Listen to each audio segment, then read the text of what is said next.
Nice. I like that. Nice. I like that. It's a good ad. I found that today. I was like, oh, yeah. Automatic weapon. Welcome to another Tuesday, Taco Tuesday. And I'm disappointed in myself when I tell you here in just a little bit. This is Scram, Jett. We are on the Veterans Anonymous Network. With me here, Cuddling Kittens and Uncle Si. I am W, your host, and that's from the South Coast, Mobile, Alabama. Please, co-host, please introduce yourself. Damn it. Oh, he's catching on. He got me. I'm Cuddling Kittens. I'm an Air Force veteran, served a little over 6. I make silly TikToks. I'm a stay-at-home mom to 1, and I go to school online. Short and sweet. What are your hobbies? I crochet, and hopefully in the next couple of weeks, I will have a complete project to show off. Nice. So, been hooking away like crazy. Not that kind of hooking, but hooking nonetheless. Is Cuddling Kittens your TikTok name? Yes. Okay. So everybody that's wondering, please look her up on TikTok, Cuddling Kittens. Roll through a couple, just 1 second, Si. Michael Boyle's here. David Si is in attendance as well. John he is everywhere. Yeah, John Whitworth. What's going on, brother? Good to see you again. Yes, a little bit of freedom flying. We definitely, I found that the other day. I'm like, ooh, that'll be fun. I think there's a beat in the song that goes to it. So, it didn't get cooked with it. Literally, I was bored and like, oh, I can use my arm for size comparison, or I can use something else, and I'll show that in just a little bit. Mr. Tommy Erotic or Tommy Indifferent? Which one are you going by now, brother? Freedom flying. Oh, your shorts.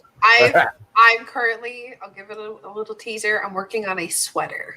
Oh. Yes, because it's almost sweater weather. For your legs? No. For Tommy's legs? No, for the upper torso. Oh, okay. All right, Si, what's going on, brother? Introduce yourself. Uncle Si, Dave here, Army vet, National Guard, Army Reserve, active duty. My hobbies, I'm getting back into video gaming now, thanks to Felix. So I heard all about that. Yeah, you guys are having fun at least. Yeah. Oh yeah. Yeah. All right, so it's indifferent again, and he wants leg warmers. Leg warmers would be a lot easier than shorts. I can find patterns for leg warmers. Those are coming back in style. I think you'll look really good in some upper calf leg warmers. You know what I mean? They go almost all the way to the knee. I could crochet them all the way up, and they could be like thigh highs. Yes. Let us know what you think, Tommy. Well, brother, hope you can keep some connection. Nothing too crazy tonight. I mean, regular things. Maybe. We'll see. Miss Sheila Morris Lord. I do not know you, but hello and welcome. Hi. She might be off one of Felix's things. Yes, he's ready for it. All right, we are Scram, Jett. We're a little bit of a different show. Obviously, we support everything about awareness because definitely we need everyone to take notice of the problem, with veteran suicide, veterans harming themselves, and the horrors of war, and all the baggage we bring back home. But this is a different show. We like to do a little bit of redirection, which I think actually Tommy coined that for me in my head. Redirection is a great word for it because we focus on hobbies, entrepreneurship, stuff that you do to keep a sense of mission in your life. Because we all kind of leave, we miss that structure. As much as you hated the military, you knew what you had to do, when you had to do it, and you were basically there. Well, or you get arrested, basically. Case in point, But no, we're a different type of show, and we kind of like it that way. Add spice and variety to the network, and welcome. Thanks for joining us. We will run through our little promo slide real quick. We are on the Veterans Anonymous Network. You can catch us on twitch.tv/vetsanon, YouTube/Veterans Anonymous, Facebook/Veterans Anonymous 22. I am not sure when Monday Night Mayhem Radio will come back. We'll let them come back on their own schedule. Everybody's got their own lives, and we love them to death, but they're usually at 7 p.m. Central Standard Time on Mondays. You are watching Scram, Jett, 8 p.m. Central Standard Time on Tuesdays. It's because my kids go to bed at this time. Put it that way. On Wednesdays, please join the hostess with the mostest, Miss Combat Cricket, as they play any variety of the games. Trivial Pursuit, Family Feud. Have you guys played Trivial Pursuit yet? Not yet. That'd be kind of difficult. You need to actually hold the card and all that kind of stuff like that. But now send your little applications into Crossroads to see if you can get featured and play a game with those guys. That's how I got on the network, playing games with Jade and Combat Cricket and Felix and Dave. So yep, same here. And rounding out our week, Full Metal Cryon Eater, 7 p.m. Central Time on Thursdays. There are resident Marines. One is on a 3,000-mile trek across America to raise awareness for veteran suicide. I believe he is through Arizona. He just had some awesome pictures and awesome screenshot. I think Tommy caught of him doing push-ups over near the void in the Grand Canyon. Yeah. It's also was 63 degrees in 63 degrees in Arizona the other day. He was sitting around a freaking fire with the hoodie on. He was with a freaking hoodie on, man. I'm like, it happens there. It gets cold. Not cold, but it gets cold.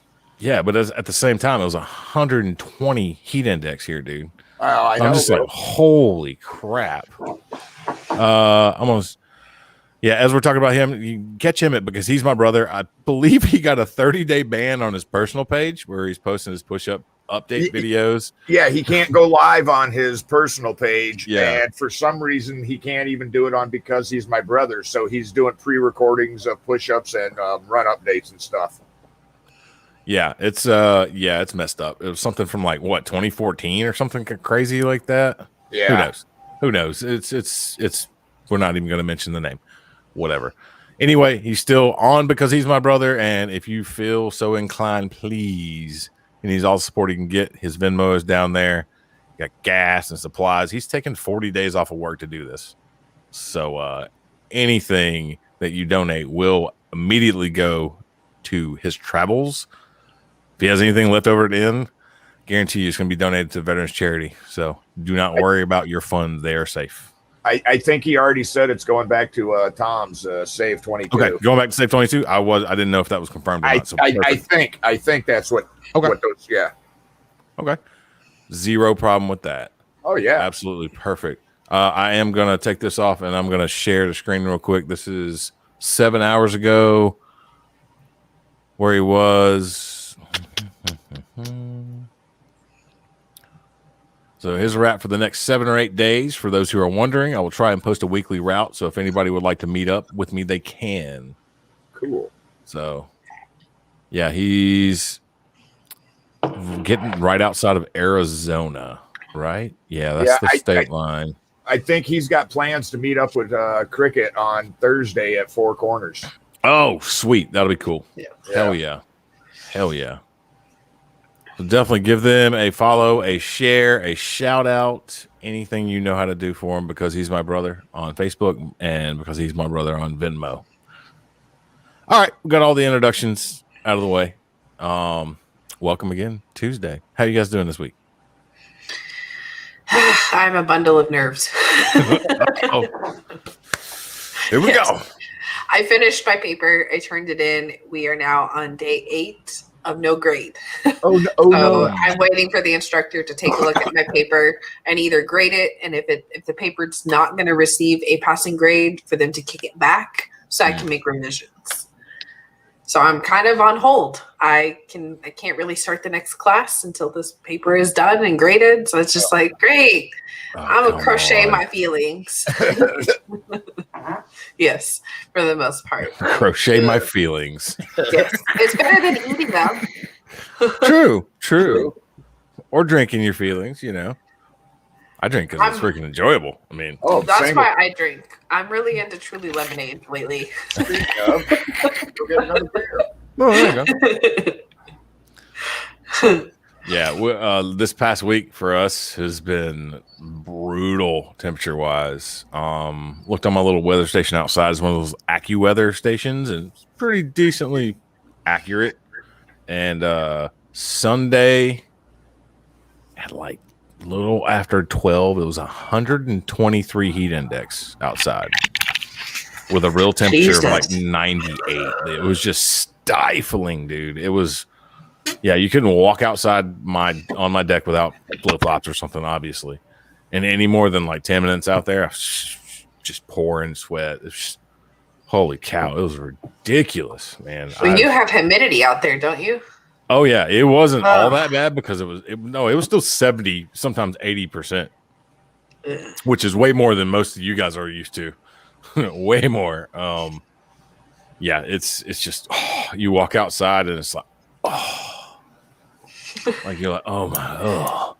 Like you can feel the heat hit your pant legs and the heat transfer through your pants to your legs. It's like literally walking into an oven. It feels like you're thawing. Yeah. Yeah. It's shitty. It's 109 right now in Vegas. Yeah. And I don't go outside unless I absolutely have to. 35% humidity? Right now, I'm not sure. Probably. It's been a lot more humid than it normally is, and it's been raining off and on. So it doesn't say. It just says 109 with a heat warning. And I was like, oh joy. Yeah. Oh joy. This is shitty. Can we move yet? You're just going to like the east, this is the southeast. So I mean, you're just gonna have humidity, maybe a little bit milder temps. You might even touch snow in the winter. So I hope so. I love snow. If I had to pick, I'd rather deal with freezing cold temps and snow and ice than heat. Heat is not my friend. Here's my idea and thought on that. The reason why I live in Iowa, I would rather put more clothes on and stay warm because you can only take so many clothes off before you get arrested. Mm-hmm. Yes. So I have a ceiling fan and a big shot fan on my porch. And usually, well, I haven't taken it down to the pool yet, but man, I jumped in that pool at 9:00 one night and it was slightly hotter than the air temperature. So it's like jumping in bath water. It was a bath water. It was relative, like deeper. It was a little colder, but man, I got in there. I was like, floating up to my neck. I was like, oh, I'm good. It's like a humidifier. I got out after like 10 minutes. It was rough. It's like, wait, when did I get a hot tub? What the hell? Yeah, basically. And our air conditioner wasn't keeping up, so we called the home warranty people, and they came out today actually. Nice. And Freon was good. And looked up in the attic. He was like, "Yeah, you got adequate insulation, but your attic fan's not working." I was like, "That thing is not even wired in." So he's like, "Oh yeah, that needs to be done." I was like, "Yeah, I kind of figured, but I'm not plugging in that like 1960 model one." Right. So yeah, we're gonna get that fixed. He's like, "Yeah, if it's 105 outside, it's 175 up there." I was like, "It's not 175. I'll give you 150, but not 175.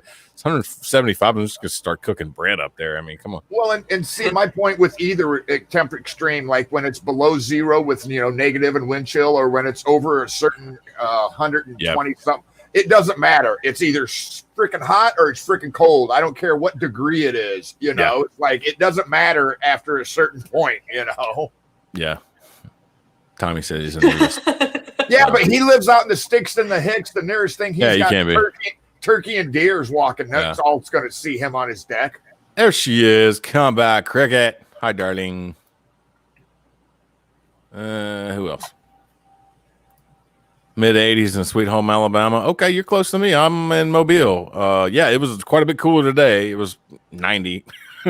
We've had some rain and weather run through and stuff like that. You're probably mid or North Alabama for sure. Yeah, it's been brutal. Glad I got AC. That's all I got. Oh, yeah. It wasn't keeping up. That's what we called them. It was like at 78 degrees and it didn't turn off. It's just, it got so hot in the attic and like my vents and stuff like that. Don't have a lot of insulation around them. Right. There's a bunch of insulation up there, but I mean, when you're just superheating the tube that is blowing your cold air, defeats I mean, the heat transfer between the outside and the inside. I mean, you're just well, like I got a window unit in my living room, and that was the only like window that was feasible for the window unit, right? Mm-hmm. But in the afternoon, the sun beats on it all day from like 11 o'clock until 5 o'clock. Mm-hmm. So the poor thing's getting heated up, plus it's heating up trying to cool the inside. I can't keep up. Yeah, it's I don't know who you're talking about.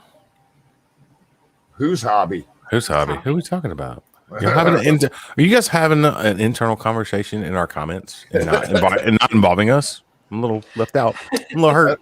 I don't know. A little hurt. think I missed something. She's in Florence, so North Alabama. Yeah, definitely. Yeah, you guys got a little respite from the rain for sure, but you're getting a lot of smoke from all the wildfires, from what I saw. So we're getting hit with wildfires. I think it's Canadians. I can't remember whatever Canada. Yeah, whatever state or country's on fire now. The smoke's coming down. We've had like bad air quality warnings for the last 3 days. I walked out one morning and it literally smelled like a campfire. Just everywhere. Oh yeah, it's been bad. Let me see if I can't find a current wildfire map, because it's been getting bad, guys. I hope if anybody in chat or watching this is any one of those freaking places, get the hell out of there, man. Oh, national weather. Here we go. National. Oh, that only shows that. I'm sorry, guys. I'm trying to find this. No problem, bro. Anyway, besides baking in the heat, I decided to bake over the grill as well. Unfortunately, it wasn't too bad. It wasn't too bad, but it was a little rough. I did start it kind of at dusk. I did have a fan blowing on me, and it went 16 hours or so. Yeah, not bad. I seen some of your updates, like, okay, we're doing this now and it's this now. And, Mm-hmm. It seems like people like to watch me cook some stuff, and I enjoy it now, and I get to feed my family. And I kind of did this for my father-in-law's birthday as well.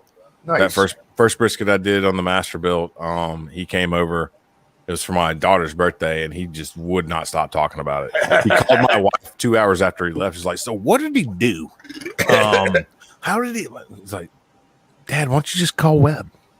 He's like, "I'll call him later. It's okay." He never called me, but well, yeah, he wanted to cook like you, but not ask you. Oh no! He knows. Like, hey, yeah, I showed him the grill. Like, hey, here's what I do. Blah blah blah. So, well, this is one small cook I did. I think it was Friday night.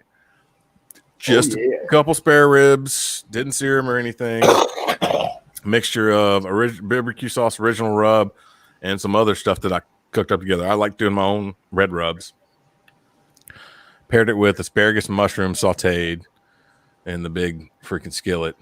And they came out pretty damn good. I only did it for about 3 hours, which is fine with me. So I can just cut them apart. They don't just fall apart. I'm not a real fan of really, really freaking weak ribs, I guess. It's all jiggly and jello. Like, give me some substance. I want my ribs al dente. Yeah. Like pasta. I want to bite, Yeah. Look amazing, bro. No, thank you. And then the next day, I was like, hey, let's get even more dumb. I was watching some drifting. Formula Drift was on this weekend from Seattle. A bunch of buddies up there participating. But I did find this is a 16 and a half pound brisket. You can see I got pretty big sinks and it filled up quite. Yummy. Yeah. And this is in a half pan, a restaurant half pan. Yeah, buddy. So it's falling out the side, right? So trimmed fat cap. Down to about a 1/4 inch, cut out a little bit of the intermediate fat between the flat and the point. Just trim the sides up, made it look nice and pretty, and then tossed her on the grill. Obviously, she looks a little bit more flatter. I took a lot of fat out of it. And then I was like, man, this thing is huge. And if anybody knows a Masterbuilt smoker like the 1050, it's just a huge freaking grill. Right. I was like, I don't have anything for scale. So I put my arm up to it. I was like, oh, that's cool. And all. Then I looked back and there was something on my porch. I'm like, oh, let's just try this. So anybody that knows that's 105 millimeter shell from an AC 130. I got that as one of my parting gifts from Turkey. And I was like, oh, this will go good with the military crowd. Have you ever seen one? Oh, yeah. Everybody. Yeah. Oh, 105 Mike. Yeah. That's a good sized brisket. Yeah. So that's how big it was. John was commenting on it earlier. It was like that 105 put a funny taste in his meat. So, I just did. But I cooked this thing for 16 hours. This is literally the next morning. Oh, yum. Look at that. Yeah. Over to the right side, I rendered some of the fat off of it to make some beef tallow, beef fat. Yeah. So when I wrapped it up, and let it rest, it would just soak in extra moisture. As you can see on the left little corner of the brisket, you can see an open spot. That's why I was picking a little bit. Like, you got to try it while you're cooking. Yeah. I was just tasting tasting the product a little bit, and that's on the cutting board. And it was, man, it was good. Served a bunch of people. It's just falling apart. Nice fat cap. My smoke ring. Moist. Like, it was great. Moist. I need some. I'm so hungry.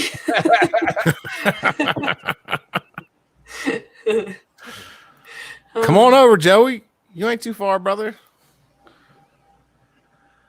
See, the reason I cooked to prove the ex-wife would hear what I made for dinner. She always said I didn't know how to cook.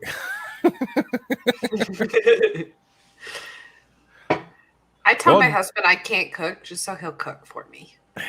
Now he knows. You're gonna listen to this. You gave yourself up. Oh, he knows. He knows that I can cook. He also knows that I won't. That I prefer. He knows. You just wait. I'm spoiled. You just wait. I appreciate it, Jesse. I got this grill, man, that reignited something in me. I've been cooking for close to 20 years now, barbecuing and smoking and doing crazy stuff on the grill, like even baked a cake before.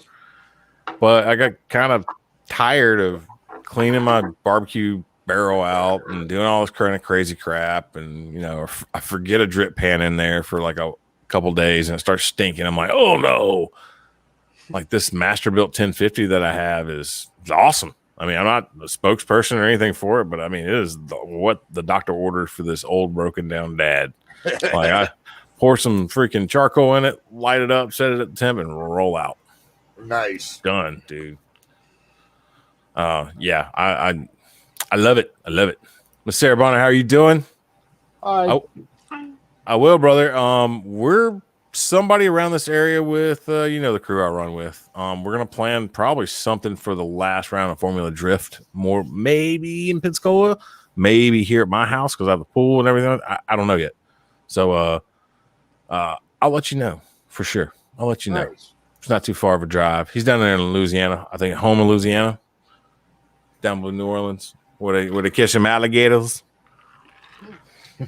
I really want to try smoked alligator now. Fried alligator. I've had gator bites and I've had gator jerky and it's just amazing. I don't know if I was lucky to get some good stuff, but it's really tasty.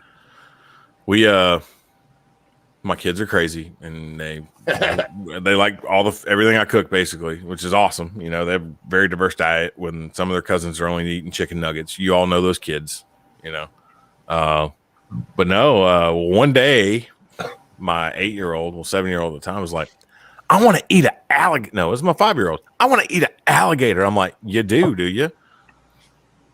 My wife's like, okay. So we were like coming back from Dolphin Island one day and we stopped by Winn-Dixie and got alligator tenderloins. Nice. I chopped them up, on panko breading and all this stuff and seasoned and freaking fried them up. We ate the entire package, just fried alligator. Yeah, it will get gummy for sure. Yes, fried is where it's at. You're right. Where we going? Oh, bummer, Sarah. Hold on. It keeps clicking up. I'm trying to get people's comments, and fried gator's better. Yeah, exactly. You got to cook it right, or it will be kind of gummy. It's kind of nasty.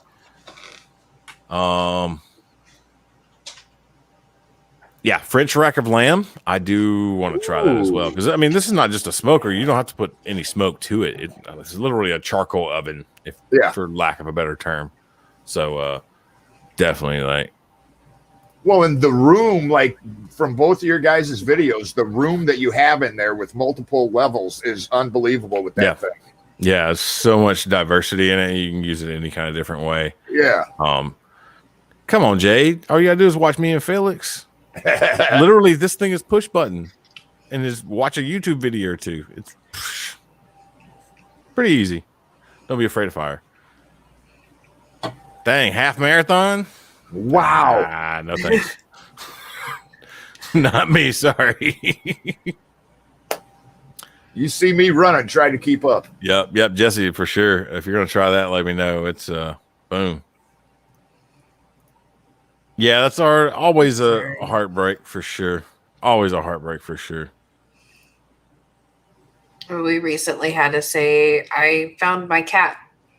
Because we had 3 and now we're down to 2. And unfortunately, I found him, and the vet thinks it was a heart attack. And it's just, it's so much worse when. Well, and I didn't know. It. I didn't know that was the thing. I had 3, and then like 1 passed away from old age. Still a bummer. But like a week later, my like teenage cat, she passed away. And the vet told me that there's a syndrome called sudden heart attack, feline syndrome thing. Like cats just have a heart attack, poof. No way to test for it, no way to prevent it, no nothing, just poof. Oh, look who it is. Off the road. It must be nice time. How you doing there, buddy? I was going to ask if you're sore, but there's no freaking way doing 37 miles a day. You just need water, bro. Hydrate. Motrin, water, or change socks. Yep. I would like to see gator ribs. I don't know if there's going to be that much meat on them. If you follow a guy on TikTok called Blazing Star Barbecue, he ordered a whole gator and had it flown out to where he lives by in Nevada or Arizona, I think. A whole gator. Like it was gutted, but it was the whole gator, like tail and head. Yeah. And he smoked that whole thing. I don't know how long it took or something, but yeah, it was unreal. Oh, I've seen it before where they put a chicken in its mouth. Yeah. And something. They put it in a circle and dress it up, and they put it on a big pit. Yeah. I'm thinking about making a big pit so I can do a whole pig. You and Felix had talked about putting a pit out in his yard too, dude. Yep. You both are talking about that. I would definitely like to see what the meat on the gator ribs is like. I don't think their meat's going to be very thick on the ribs. I think it's going to be if it is, it's going to be like really stringy because it's going to have a lot of tendons in it. Well, and they use that to and they're not that thick like a pig or a cow, with the rib cage area. With the tail for sure, tons of meat, big time. That's the best part. That and the cheek. Yep, Sarah did 4 hours and 48 minutes half marathon. Nice. Was that 13.1, right? Whew. Yes. That's about 4 hours and 48 minutes faster than I think I could do it on a moped. Yeah, pretty much. He's just doing a dang thing. Putting feet to pavement. Yep. Turn some in for exotic. What do you mean? Sore and tired. Yeah, I freaking bet, bro. I believe it. Yeah. Oh, I bet, Kyle. I'm thinking about doing it, Tom. I got a decent spot in the backyard, and for years and years and years, and what I started off helping in my teenage years for sure is my uncles would all get together and they do what's called a pork wake, and it'd be for a church cookout, but the night before it'd be a pork wake, like 15 or 20 Boston butts, and we'd have an open Toyota old pickup bed that we're burning oak in to get coals, and then a cinder block pit with expanded metal in the middle, and 15 to 20 Boston butts all over the top of it, and we put a piece of tin on top of it, and we just shovel coals in there, and we'd go, and they would just sit out there and drink, you know what I mean? To a certain point. It was just a dude hangout. But, I started helping with that. I'm thinking about doing a simple cinder block pit. I'm not sure how much crazy, barbecues I'm going to do on it, but we were in Korea, and for Thanksgiving one year, we dug a big hole in the ground, and we put fire down and then wrapped a turkey in aluminum foil, put it in, buried it, waited about 6 hours. Oh, best bird I've ever eaten in my life. We're this close to digging a hole in turkey and getting a whole goat. Oh, nice. But we made the mistake of asking for permission rather than forgiveness.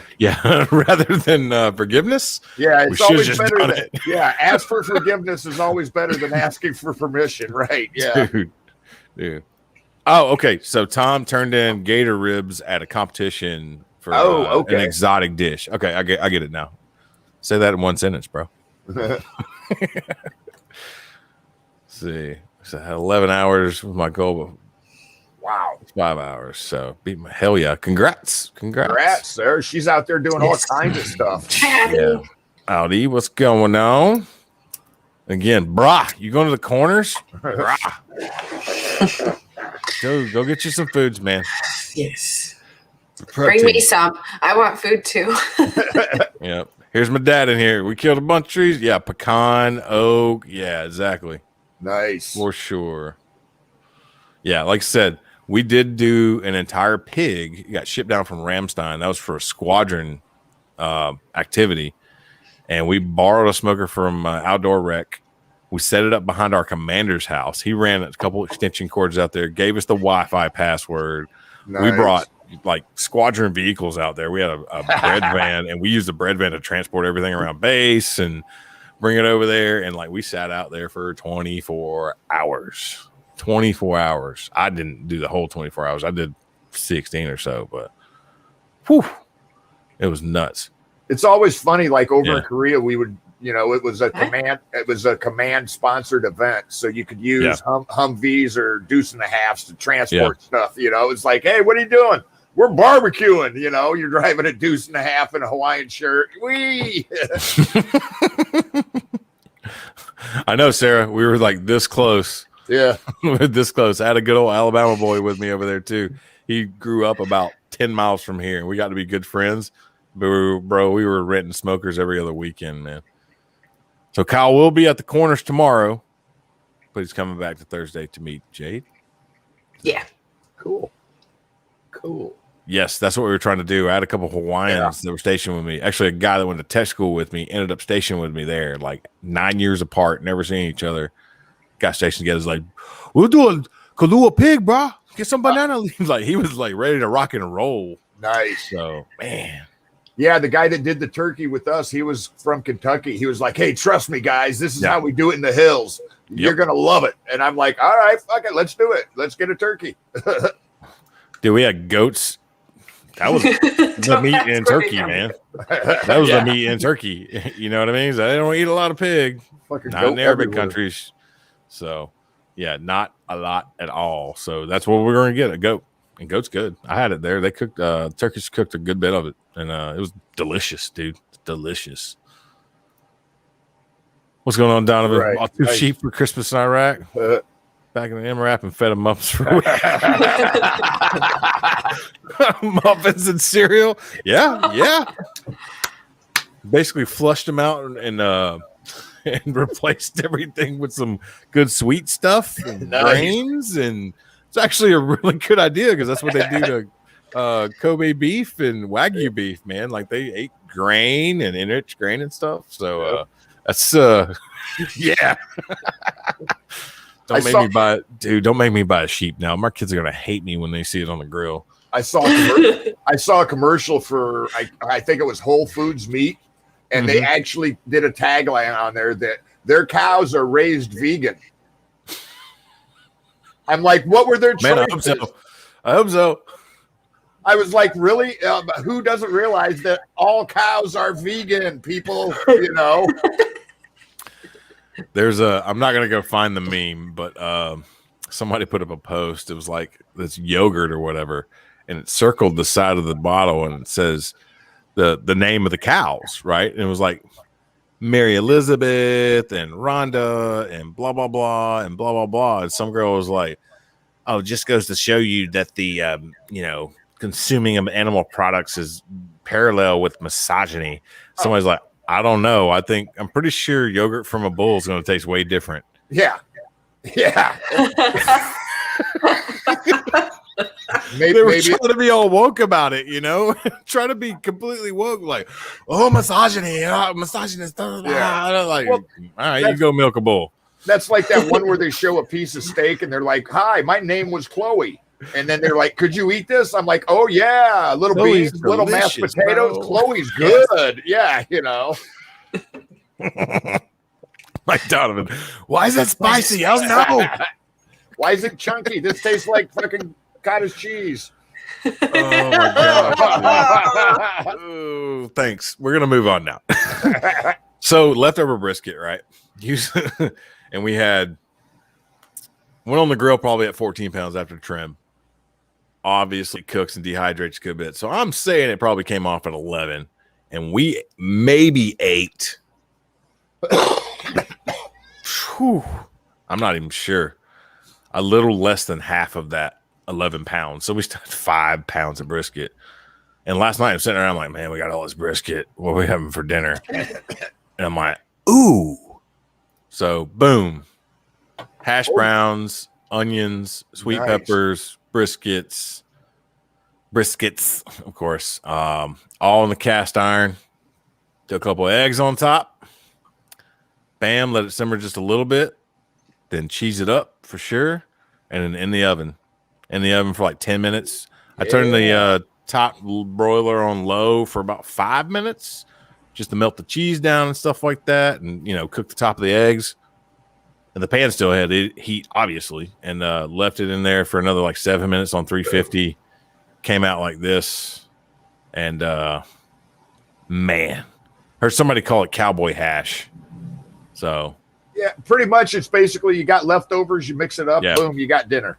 Yeah, I mean, a brisket breakfast skillet. Say that 3 times fast. Say that 3 times fast. So no, it was really good. Sam didn't say a word the entire meal. That's when you know your food is good, when nobody talks while they're eating. That's when you know it's good. Ellie ate her dinner like just more. Yeah, yes, ma'am. Sure. Yeah. So it was good, and I totally missed the opportunity tonight to do brisket tacos. Oh. We have salad stuff, and I was like, I'm gonna do brisket salad, and I got to eat the brisket salad. I'm like, it's Tuesday, I'm doing a show. I should have done tacos. Taco freaking Tuesday. Oh my god, dude. Man. Yes, mostly ground buffalo. Got a lot of bison in South Dakota. It was awesome. Really lean meat. Sometimes I add pork sausage or pork fat to it, or mix it. A third high fat beef ground with buffalo. But no, it's really good, really good. So yeah, bison. I had bison burgers. I've had a bison loin, which actually was really tender and just so good. Yeah. Hey, everybody, Kyle's going to go do push-ups and video because he's my brother page. I'm sure it's not going to be live, but be looking out for it. Give it a like and share. Get the word out from him. So, love you, buddy. Keep your legs elevated. Hydrate. Eat protein. Get your electrolytes. It's what plants crave. So, have you never heard of that? No. Oh, no. Here we go. Anybody that can name that movie, please name it. You think I'm older than I actually am. I know, but you had to have seen this movie at least, because it's been good pan. Wagner, dude, it's a Walmart special, but I know how to season them. Nice, yeah. So this thing is almost smooth on the bottom right now. So yes, Idiocracy, Cuddling Kittens. Look it up. Never seen it. You got to look it up. I'm telling you. Look it up. You're gonna be like, is this a documentary? I'm telling you, you're gonna be like, I plan on eating popcorn tonight, so I will probably look that up, and I will. Yep. I need a break from Outlander. Ooh, let's see what Kyle can. Ooh. Yeah, I'm gonna bring up the Facebook on the other side just to turn on my notifications. See if it pops up. So no, it's not a Lodge. It's a Chinese made pan, but I do have a Lodge 8-inch that I do render the beef tallow in. I'm in the process of collecting some cast iron. Well, see, and that's the thing. It's like you can have a product that's not a name brand, and you can make it just as good. If you know what you're doing. Well.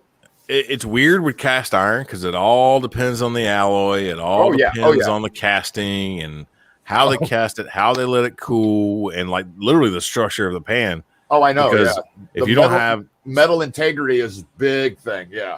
The big thing on cast iron is density, though. Yeah. Is consistent density all around the pan, because if you don't have consistent density, if you have pockets of lower density, the heat does not transfer as fast. So you get hot spots or cold spots. Right. What you want is the whole pan to be heated up to the same temperature. You don't want 400 degrees over here, 450 over here. That's a big difference when you're cooking some delicate foods. So Speaking of metal, I'm going to go off on a second for this, right? This cracked me up. My dad. Oh, wait a minute. Okay. Hey, Jackie. Hi from the future. Hi from the future. Or hi from the past. He's in the future. Yeah. Yes. Yeah. But just so, yeah. Yeah, just that. Just leave it there. Hello from the other side. That'll work too.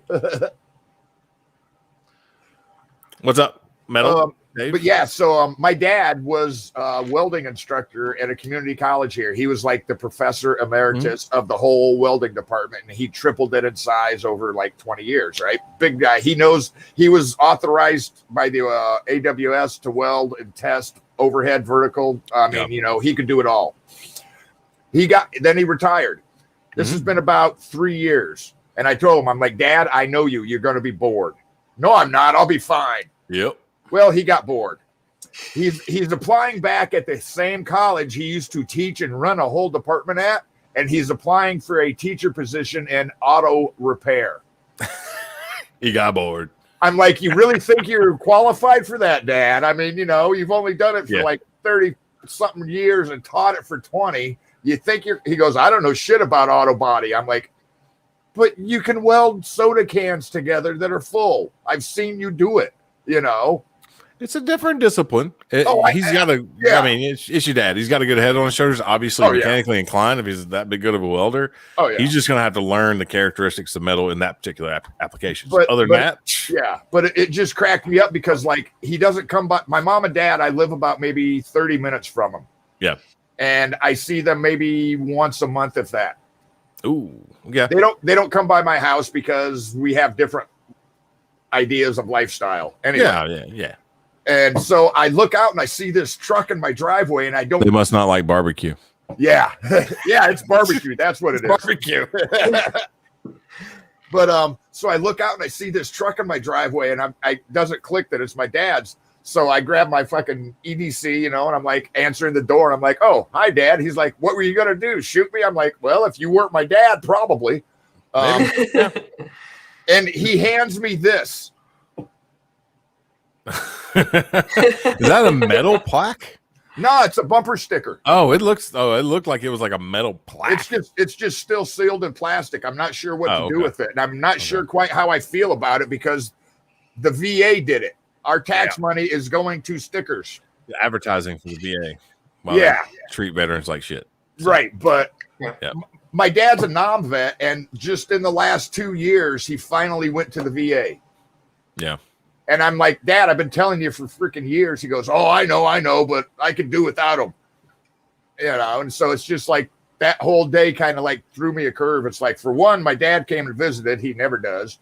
And then two, now he's all gung-ho on the VA. And I'm like, yeah, Yeah, don't let them draw you into a fatal funnel or some kind of crap like that. Start, prescribing you all kinds of weird stuff. So, Sean, I'm gonna jump back to you real quick. Chinese use weird shit to treat their cast iron pans, use motor oil, etc. Trust me, I put this thing in the oven at the highest temperature I could for 2 hours and baked it off, and then scrubbed it with rock salt and water to get everything out of there. I mean, the bottom surface was pretty rocky, and then I went back with flaxseed oil, and that was 3 treatments. And of course, it's a tiny little film. And then I used that, cooked some bacon in it. I didn't even, I cooked onions in it, sauteed onions in it, and threw the onions out because it'll get the metallic taste out. Right. And then I did some bacon in it. It's decent. And then I let it cool down. I'll wash it out, had a decent sheen to it, let it sit. And then every now and then on a whim, I'll come home in the afternoon, put my oven up to 400 degrees, wipe it with flaxseed oil, turn it upside down in there, and leave it in there for an hour and a half. And then when it goes off, I'll turn the oven off, or I'll take it out, treat it again, put it back in there. And those like the green pans, they're green. How they had the blue pans, and then they had these green pans, and they had the red ones, and all of that. They tell you to treat that exactly like a cast iron skillet. Put oil in it, put it in the oven. And I'm like, why not just get a cast iron instead of a green pan? Well, everybody's looking for weight and stuff like that because cast iron pans are really heavy. They conduct heat and they take a while to cook. Everybody's about convenience, you know what I mean? I do want a carbon steel pan now. It's just mild steel, literally, but you season it basically like a cast iron. So yeah. Let's see. Yeah, Jay doesn't like your bumper sticker. I'm not sure how I feel about it either. Yeah, all my exactly. VA appointments are all virtual, and there's a few, and they told me because I got a couple health issues that need to be seen in person, and I have a couple surgeries that I need, and they're like, well, due to COVID, it's considered elective, so we're just gonna have to wait. Like, great. Unfortunately, so we'll wait. Onions. What are you talking about? Who hates onions? I love onions, but I have friends that don't like them. I've heard of people that don't like onions. I've never actually met one, I don't think. I've heard of Martians as well. I mean, one of my best friends does not like onions, like at all. And I was like, well, okay. More for me. We might need to have a freaking half a show about onion or cast iron. onions. One half about onions, the other half about cast iron. How about that? Yes, modern good cast iron pans are not super heavy because they got their casting density down to a science. And, they figured it out now. Yeah, and they heat up good, but they still have good heat retention. Yeah. So if you have baby hands, okay, you can come hold my 14-pound, 12-inch skillet for sure. And Jay's despise onions entirely. Man, really? I feel like they're enhancers if you use them correctly. How can you be Mexican and not like onions, Jade? Don't they put onions in like everything, like enchiladas and tacos and burritos? Like every Hispanic dish that I've ever had has always had onions in it. Let's see. New lodge needs a lot of work polishing. So I've seen that they're knocking down all the ridges in there, and then they go back through the seasoning. I could take my 4-inch grinder and flapper wheel, or my 90-degree Daco in there. I put it this way: I grew up in a church that we did breakfast once a month, and we had probably 15 or 16-inch pans that dated probably back to the 30s. Those things had glass bottoms. Oh yeah, they had so much seasoning. They had just been done over and over and over and over. Nothing ever. We used metal spatulas in them and couldn't scratch the seasoning. Yeah. So I'm doing like the one I have. I've never polished it or ground it down. It's strictly a freaking layer of seasoning, and I wish I'd take before and after pictures, but it's getting pretty good now. So it's like last night. I cooked all that stuff in there, a little butter, and actually a little oil for the hash browns and stuff like that. But other than that, a little bit of sticking, but I went back in there, boom, boom, boom, good. Nice. So, yeah, there was a lot of them on like Facebook Marketplace down here, like 14 pans for like $140. I missed it though, all kinds of pans. So, I'm in a cooking group on Facebook, and there's a guy that does the same thing, John. He buys old, and reconditions them. Or people are like, hey, I've got my grandmother's cast iron that she passed away, and I'd like to be able to use it. Can you fix it? Boom, yeah. Yeah, let's see. We'll go back on the VA subject real quick. Able to get sent out of the VA via the Mission Act and care in the community. Okay, that's interesting. I'm not sure what that is. Yeah. The first since I got out 30 years ago, lost my private health care just last year. Yeah, absolutely. My dad, exactly. It's been like 50 years since he was in the military. And just a couple of years ago, he went there and he was like, hey, do you think they'll see me? Boom. Agent Orange. Boom. He goes, hey, the VA says I have PTSD. What do you think? And I looked at him. I'm like, remember, I lived with you, Dad. Yeah. I'm sure you have PTSD. Okay. I've been trying to tell my dad as well. He got out in the late 70s. He did 2 years in the Army. He was in Germany, drove trucks. He's got massive hearing loss from it, big muffler beside his head. Yep. And I don't know if they do anything. I was like, go check. Go. Yeah. Won't hurt. Go to Montgomery and check it up. So, absolutely. Michael Boyles. He got trouble as a kid because I would pull them out of my father's garden and eat them like apples. A little bit of salt on them. Oh, yeah. Oh, that's awesome. I could maybe do that with a Vidalia onion. And I don't know if everybody knows what a Vidalia onion is, but it's only grown in Georgia. And it is a sweet onion, and it is. Oh, they're great. But they're this big around.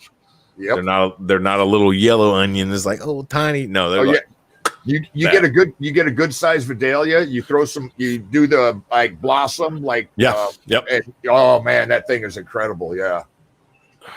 I need to be going to yard sales. I just don't like getting up on Saturday mornings, bro. You're right. I know they're out there. They're on Facebook Marketplace too. I need to start collecting some stuff, man. Maybe I'll find some good old stamps and casting marks. So, well, and I want to say something on the VA thing too here. Everybody that's a veteran, if you're able to, go to the VA, hold their feet to the fire. That was promised to us as part of us signing that check was we would get health care. And if we as veterans don't go to the VA, don't force them to give us the care, they're going to just keep doing what they're doing. Yep. So everybody, even if you don't have any issues, go to the VA, get it on file, because years later you might have an issue. If you're active duty, anything that goes wrong with you, if you have a funny feeling in your stomach, I'm not saying go be a malingerer or something like that. You know, active duty, we're good. You know, we can carry on. We've all gone to work sick and stuff like that to get the mission done. But if there's something wrong with you, go get it checked out and at least documented. Documented, yes. That will end the long when you're getting ready to get out, and hopefully you're in a spot where you can do the BDD. And this is one thing they've started up. I forget how long it's been, but I wasn't able to do it because I was in Turkey and I missed the deadline because I didn't take TAPS early enough. It's benefits deliverable upon discharge, which basically means you go and do your CMP exam with an active duty physician. You do everything you need to do, and you get all your ratings and stuff like that before you even discharge. The day you discharge, it starts. And put it this way, from what I know, active duty physicians are way more lenient than the other CMP physicians when you get out, when you get went to a couple places. My first CMP, I only got 10%. And then within 3 years, it had jumped up to 100% when they realized we should not let this guy in public and have a job with civilians. Yeah, I'm 40. I got denied for a couple things. They were rated as 0, but I mean, I straight up the audiologist told me, he's like, yeah, you have like 30% hearing loss in your right ear. And I get there and they give me 0. Yeah. I'm like, I work around I've been on the flight line my entire career and work around air tools and industrial machinery, and you're denying me hearing loss. Oh, yeah. Thanks a lot. They rated me 0% for one ear. The other ear is not service connected. Right. So both ears. Both ears were on the flight line, though. Jet engine troop. My audiologist was like, I don't know why all you guys have hearing problems. They give you hearing protection. And I was like, oh, you've never, what? You know? Yeah, dude. Yeah. All right. We're jumping back and forth between cast iron pans, onions, and VA stuff. So I like this. I like this dynamic. We're going to go back to cast iron really quickly and then right into onions. John Whittup says, we used to polish pans at the factory. Yeah, I get it. And then he said, Lodge now leaves them grainy to save money on labor and to retain the sprayed on seasoning. Yeah, a lot of the cast iron these days is pre-seasoned, and the grainier the cast iron is, the more that pre-seasoning is able to get into the grain of the metal and stay there to sit on the shelf and keep it from rusting on the shelf. So I agree with that. For me, it's a challenge to fill all those grooves and whatever up with seasoning so it's smooth. So, all right. Okay. Audie says only like cooked onions. And only like cooked onions. All kind of onions, cooked, steamed. I don't care. I love them all. Raw in my salad. Raw. Yep. So when you order enchiladas, something smothered, they ask onions because they're gross to Okay. Hey, tell me how you really feel, Combat Cricket. No kidding. Wow. You sit on a throne of lies. Oh man, I'm scanning for more onions. And Sarah Felix, he might as well tell because he did it on TikTok, so it's TikTok official. We might as well tell everybody. He bought he bought a 2021 Indian. Hold on. Oh, you got pic or video of it? I got pic, but I got to transfer it to the freaking. All right. So he's on his way to picking up his new motorcycle. Yeah, he picked up a nice one. It's kind of like the OD matte green color. It's got saddlebags. It's a nice one. I got to do a little file trickery real quick. So Continue, por favor. So yeah, that's where Felix is at right now, and he's having a guy that I don't know if you guys know about Tel Valhalla Project. They make plaques to give to the family members of those that are fallen service members, and they go out and do this. Well, Felix has a guy that's going to be crashing with him for about a week that's doing a motorcycle ride around, I think, all 50 CONUS states. I think it's all 50 states. And it's 48 continuous. 48 CONUS, right. Yeah. And so the guy was supposed to stay with somebody up in Oregon or Washington, but because of the fires, he can't go.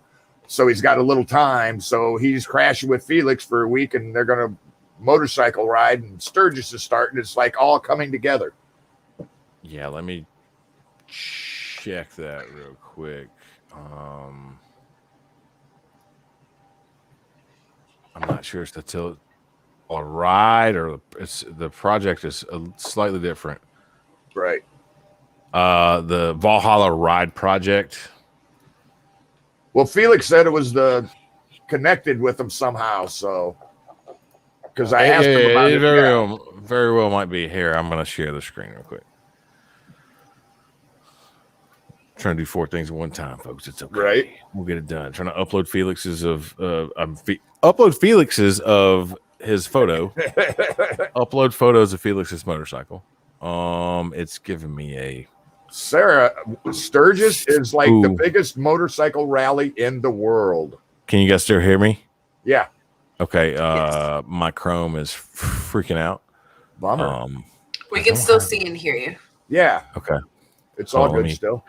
Let me shut down some stuff. But yeah, Sarah, it's the biggest motorcycle rally in the world. It lasts, I think, a week. They take over the town of Sturgis, South Dakota, and pretty much if it's got 2 wheels, you can see it in Sturgis. It's wild. Yeah. I might have to come right back to you guys because I've got way too many Chrome tabs open, and it's telling me to close the program, and all my screen is kind of whited out. You can see I'm kind of glowing right now. Bummer. Wow, I need to upgrade my RAM, bro. Yeah, all right, I will be right back. Sturgis used to be a lot wilder back in the days, but they've calmed it down, and it's gone so touristy. Like if you've got a T-shirt that says Sturgis on it, the town gets like 40% of that. So that's why prices are so much and everything else for everything. It's like $50 for a T-shirt that says Sturgis on it. That next week you can get in Walmart for like 10. You know. But it's still a pretty good time, and it's like, on everybody's to-do list if you're a motorcycle enthusiast, is go to Sturgis.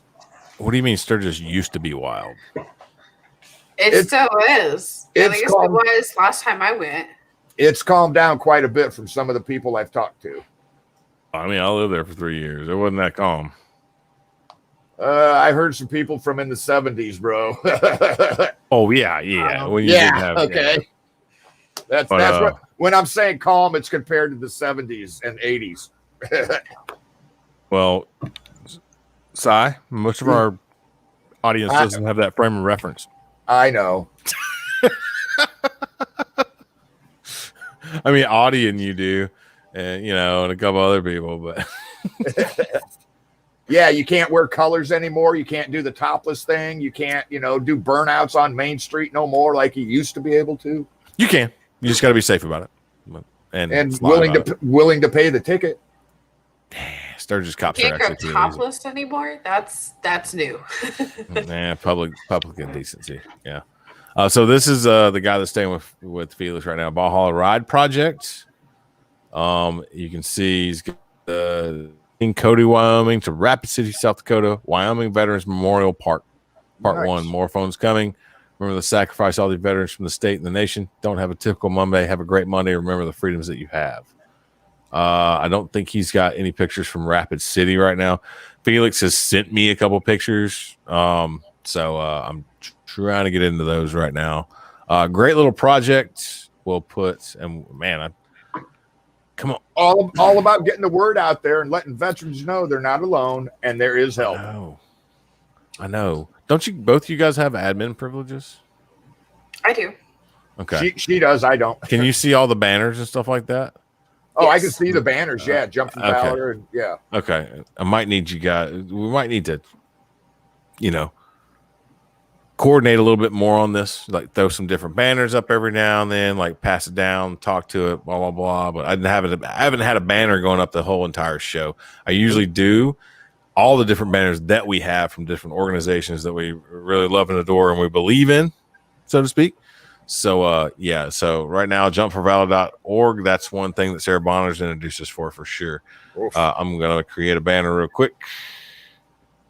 Have fun with that, Sarah. That's all you, girl. I have no desire to jump out of a plane. They wanted me to do it in the Army. My grandpa tried to pay for me to do it in the civvy world, and I said no. My 76-year-old grandpa jumped out of a plane, and I was like, have fun. I'll watch on the ground, take pictures. Yeah. Let's see. So there you go. That's his little store right there, Vet Ride for Awareness. Nice. He's basically doing a motorcycle version of what Baby Jesus is doing. Right. So I think it's pretty cool. I used to ride bikes myself. Like I said, he's coming through, staying with Felix in Rapid City. So we'll see. It's 9 o'clock. We'll see if Felix gets in here. We'll do Felix's little run through real quick because this show is sponsored by BBQ Sauce. We know him, we love him. I was stationed with him for quite a while. I've been cooking with him for quite a while, exchanging jabs back and forth for quite a while. We will roll into a small little advert. There you go. I dig it. If you like patches, he's still got a bunch of these left. Just saying. Yep, he does.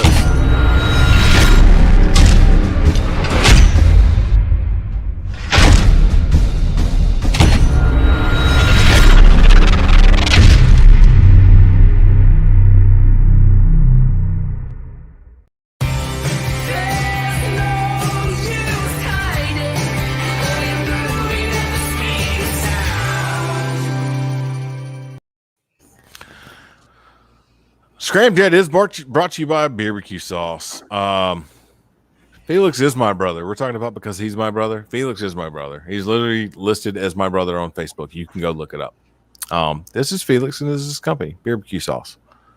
All started, actually, you can read his little origin story on the website. You know, during his wedding, they having barbecue, didn't have barbecue sauce, so he whipped some stuff up. And ta-da, 2021 is BBQ Sauce. Way more involved than that, of course, but great guy. He has a great amount of products going on right now.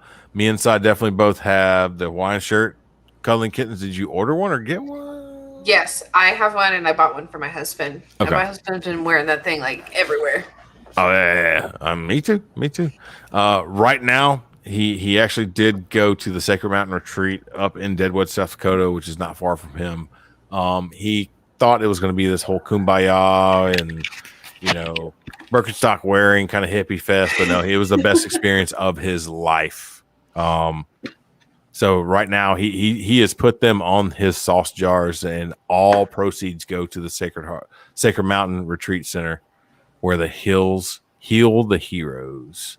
So please go look up his website. This is the brand new website, actually. Totally restyled. I think it flows a lot better. I think. Yeah, absolutely. So you got your your sample pack right here on your right. He also has a sample pack of rubs. It's great for like introducing yourself. It's $10. Oh yeah, and it's the original, the spicy, and the mustard. I buy them as gifts. I buy them to spread the word around here. I buy them and I drop them off, kind of as trying to be a little agent of him. Like, hey, introducing them. I take it around literature down around the South down here because I love it so much. Every time I cook with it, everyone loves it. So I've given samples to the mailman, to the people that work at the bar down here, people at Walgreens, people at BK. Yeah, I'm always like, hey. Yeah, and here's his origin story. It's actually a cool little shot over the Black Hills right there. Let's see, shot. So pre-order on his coffee seasoning right now is live. Nice. I have to let him explain to you a little bit about that. I don't want to dive into it and get so many details wrong. Right. So, I remember when he was experimenting with it in his kitchen and stuff, he was sending out little samples every now and then. And it was like, oh, this is going to be good. Yep. I was like moving at the time. I was like, don't send me a sample. I'm not going to have time. But spicy seasoning, the sauce samples.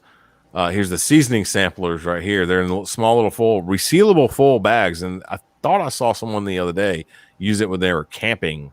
Actually. Yeah. And they actually used it when over a campfire and just like, oh, look, sealed it back up, put it in their backpack. So it was perfect for that. Yep. So I mean, absolutely perfect, awesome pricing for what you get. You know, original pint $10.99, mustard, spicy blend $10.99. Reaper sauce is a little bit more, $12.99, and I won't touch it. So you compare his sauce prices and quantity to anything else on the shelf. Yes, and it's not even a question. It's yeah. So obviously we cannot do a well enough job in promoting his stuff. I think actually we might be doing better because we're real users. I think it's not just because it's Felix. Like, taste a lot of barbecue sauces. I've made a lot of barbecue sauces. Like, what got me really into smoking and grilling is I had a roommate in college who was a classically trained French chef, but he was from Central Alabama. So we took all that skill and combined it into, you know, smoking Boston butts. We even disassembled a Boston butt, made skewers and all that stuff. So knowing barbecue sauces, I've made a coffee barbecue sauce before. Tomato-less barbecue sauce, coffee barbecue sauce, you know. So I've done a bunch of stuff, made my own Memphis rub and things. So I can tell you when it's way easier just to buy from Felix. Yeah. Because you can see, I got the time now. I spent 16 hours cooking a brisket. I could have made a barbecue sauce. You know what I did? Put a little bit of mustard sauce on my brisket for a sandwich. Knocked it out of the freaking park. Well, and it's not just for barbecue and smoking. I mean, I use the seasoning on popcorn, pizza. You know, yeah. I mean, I use, you know, it's not just for barbecuing. You know, it goes on anything. Yep. I made a meatloaf using his original. And instead of the ketchup or barbecue sauce, I used his sauce. Oh, that totally changed meatloaf. And yeah, I'll never make it that. Yeah. I did break Felix's heart the other night, unintentionally. Well, I didn't actually. Oh, I heard that. I kind of heard that. My wife did. So we started talking about barbecue sauce a little bit. She's like, "I'm not that big of a fan." I'm like, what are you talking about? She's like, I like a thicker sauce, you know, kind of like Sweet Baby Ray's. I'm like, no. Felix is going to hire me a divorce lawyer. He's like, for what? I was like, he's just going to hire them and send them to our house. Since you said that, she's like, what? You need an intervention. I'm like, I'm just telling you, and sure enough, I talked to him later that night, and I told him, he's like, "Hey man, I'll go halvesies on the divorce with you." He really wants. I'm like, I'm working on her. So, what I did my brisket is right here, the Big Butt brisket rub. That's 3 seasonings. You know, the only thing I put on that brisket, the 2 briskets I've done. That's it. Yep. So, and it's only 3 seasonings, but it's the proportion of seasonings. And the type of ingredients. It uses lava salt and a certain pepper and stuff like that. Right. I use it on my first pork brisket I did on a 1050. I use it on the pork briskets that I did, which we're not going to mention that. I'm just going to sweep those underneath the rug. Hey, everything's a lesson learned. You know what to do now. Yeah. I wasn't embarrassed about it. I'm just like, man, because it was like $8. Yeah. Right? It was like the time I was like, I should have kept a little bit more attention, paid a little bit more attention to them. Oh, but, right. You know, Mike? Yeah. Yes, absolutely. You try to sprinkle the mustard on bacon while you're cooking it. Oh. Not try, do it, actually. Yeah, do it, yeah. It's really, really, really stinking good. Well, like when he first started, he was calling it rubs, and I was like, bro, it's flavor enhancer. It's a seasonings, it's not just a rub. You can put it on anything. Yeah. Sarah, there we are. Band of Runners, the organization helped me do the half marathon. They help veterans, Gold Star family members, and the trail running. Let me look that up. I'll put that on another banner. Nice. Another banner real quick as well. Oh, let me stop sharing real quick. So that's our spiel for barbecue sauce. Hopefully we did it justice. If we didn't, I'm sorry. Hopefully the testimonials is what you need and not just the owner. Oh, buy my sauce. I mean, everybody sees that. It's like he's not a used car salesman, but you know what I mean. It really is that good. You know, I mean, I don't endorse a lot of stuff, and this stuff is good. I mean, frick, Bloody Marys are phenomenal with his sauce and seasonings. Yes, I would like to put the spicy seasoning and the habanero sauce in a Bloody Mary. Ooh, I didn't think about doing that. That habanero sauce is like my crack. Yeah, I've been putting it on. I put it on everything. I use like cereal. I use his spicy seasoning on the rim the glass, and then put some of the original in the Bloody Mary. Oh my God, totally changed how I think about Bloody Marys now. Yeah, all in all, try it. Yeah, buy the samplers. Night, Mike. Have fun at work. Night, brother. Thanks for joining us. There we go. So, Band of Runners, Sarah just mentioned that they helped her complete a half marathon. Yeah, nice. Got the website up, stuff like that. At least buy the sample packs. Sorry, right back to Beaver. At least buy the sample packs and try it out. Yeah, it's the best way to do it. Spend $25 with shipping and get the spices and the sauces. Get them there and try them out, man. Yep. Pretty stinking good. I'm going to need you guys to hold down the fort for just a little bit. Pop up some comments if you want to. Start a conversation. I'm going to go be a good dad and kiss my kids goodnight. Yes. See, they're never going to be professional athletes if you keep doting on them like a good dad. You got to ignore them. Be strippers if I keep doting on them like a good dad. All right, I will be right back. Continue on, please. Hey, anybody, you're out there, just pop up in the comments. Any questions you got for Uncle Si and Cuddling Kittens? Any topics you want to start? You know, we were going between cast iron, onions, and VA stuff. So continue on, bro. And we do have a couple things for Tactically Acquired, but we got a little bit before that. So, all right, guys, I'll be right back. But yeah, any further word on your moving? Is it still delayed, or do you got a positive date now? Okay. Sometime in October. Until EFMP looks at my medical shit, Matthew can't get hard orders, and we don't move unless he's got hard orders. So he's going, like we're going. We just don't have an official date, and that's what's frustrating. Because I'm trying to have a place lined up for us before we go. Well, but the good news is that all my medical stuff can be transferred to the VA, and I'm just gonna say F it to the military side of it and just stick to the VA.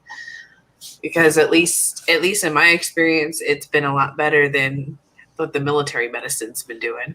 Yeah, and I've heard that a lot from a lot of different people from different branches, Air Force, Navy, Marines. Everybody is like, you know, the VA is a lot better than active duty. And I'm like, yeah, but it also, like, I went to 2 VAs, one in Iowa City, one in Des Moines. And they're like completely different VAs. It's like, how can they both be called a VA, but it's totally different? You know, I don't know, but the VA seems to take me serious. Like I can go in there and tell them, like, I've had this one medical issue for about 3 years now. It'll be 3 years in October, and I finally went to the VA and I was like, "This is what Nellis Air Force Base is telling me, and this is what every other off-base provider is telling me." And the VA took a look and were like, "Nellis is wrong." Yeah. So we'll see how good Quantico's military medicine is, but with the experience that I've had at Nellis, I don't want him touching me because I don't want him to mess it up, even make it worse than it already is.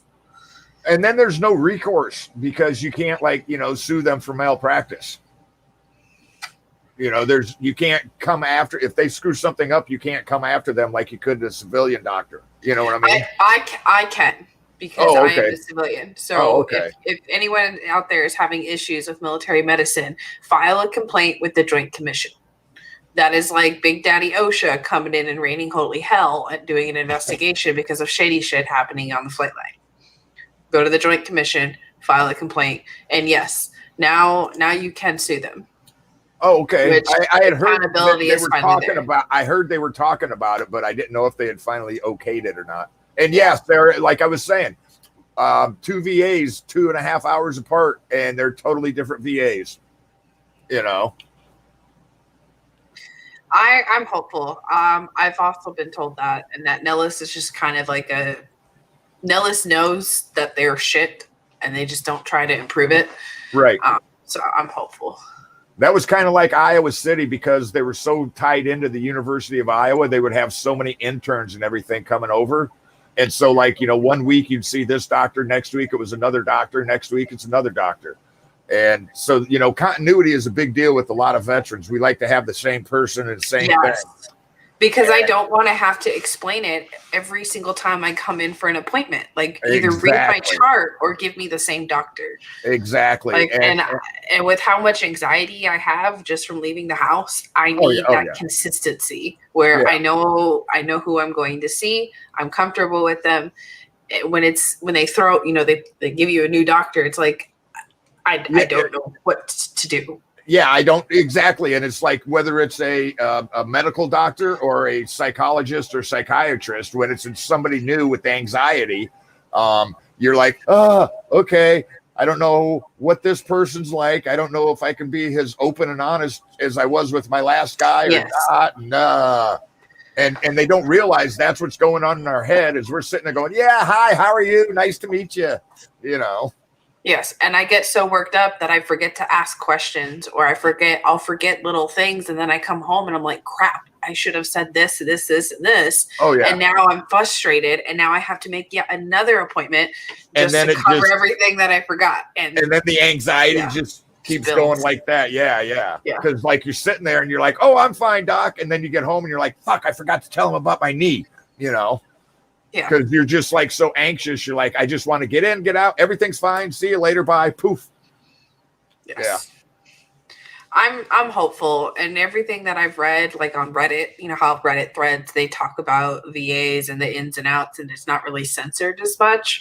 Everything I've read says that Quantico, the care in Quantico is decent. So I'm looking for that's. I started doing that. My husband's the one that told me that whenever I go to the doctor, write down, keep track of my symptoms, go with that list of questions, and that's helped because now I just hand the paper to the doctor and I just sit there and twiddle my thumbs like I'm anxious. It's helped.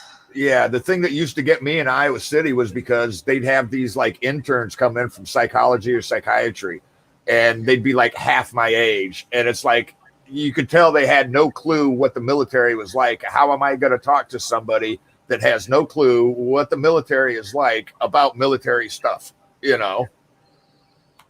The therapist that I have, she's the second therapist. The first one, she was trying to treat my PTSD, and I was already having a really bad day.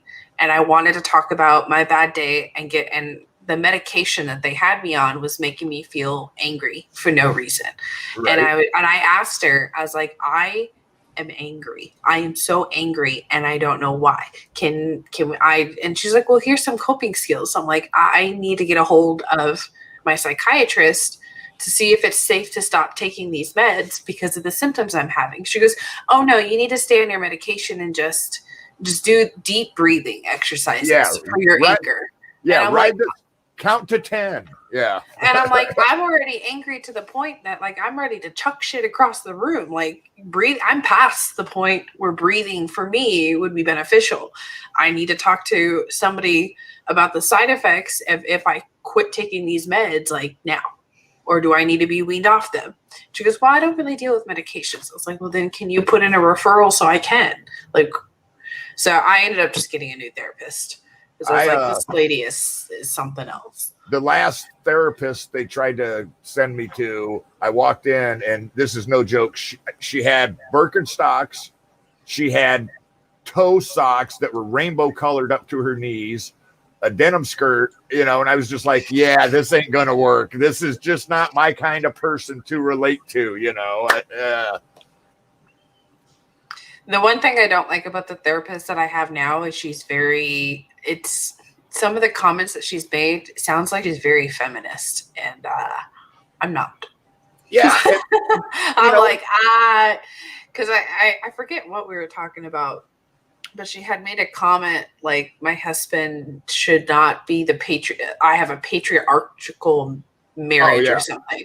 Because I said my husband is the head of the household, and I remember what it was.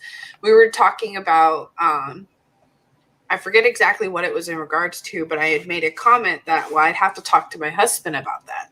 And she's like, well, you shouldn't need permission from your husband. I go, but I don't make major life decisions without consulting him because he's my partner. Like, Right. we're in this together. What I do ultimately affects him.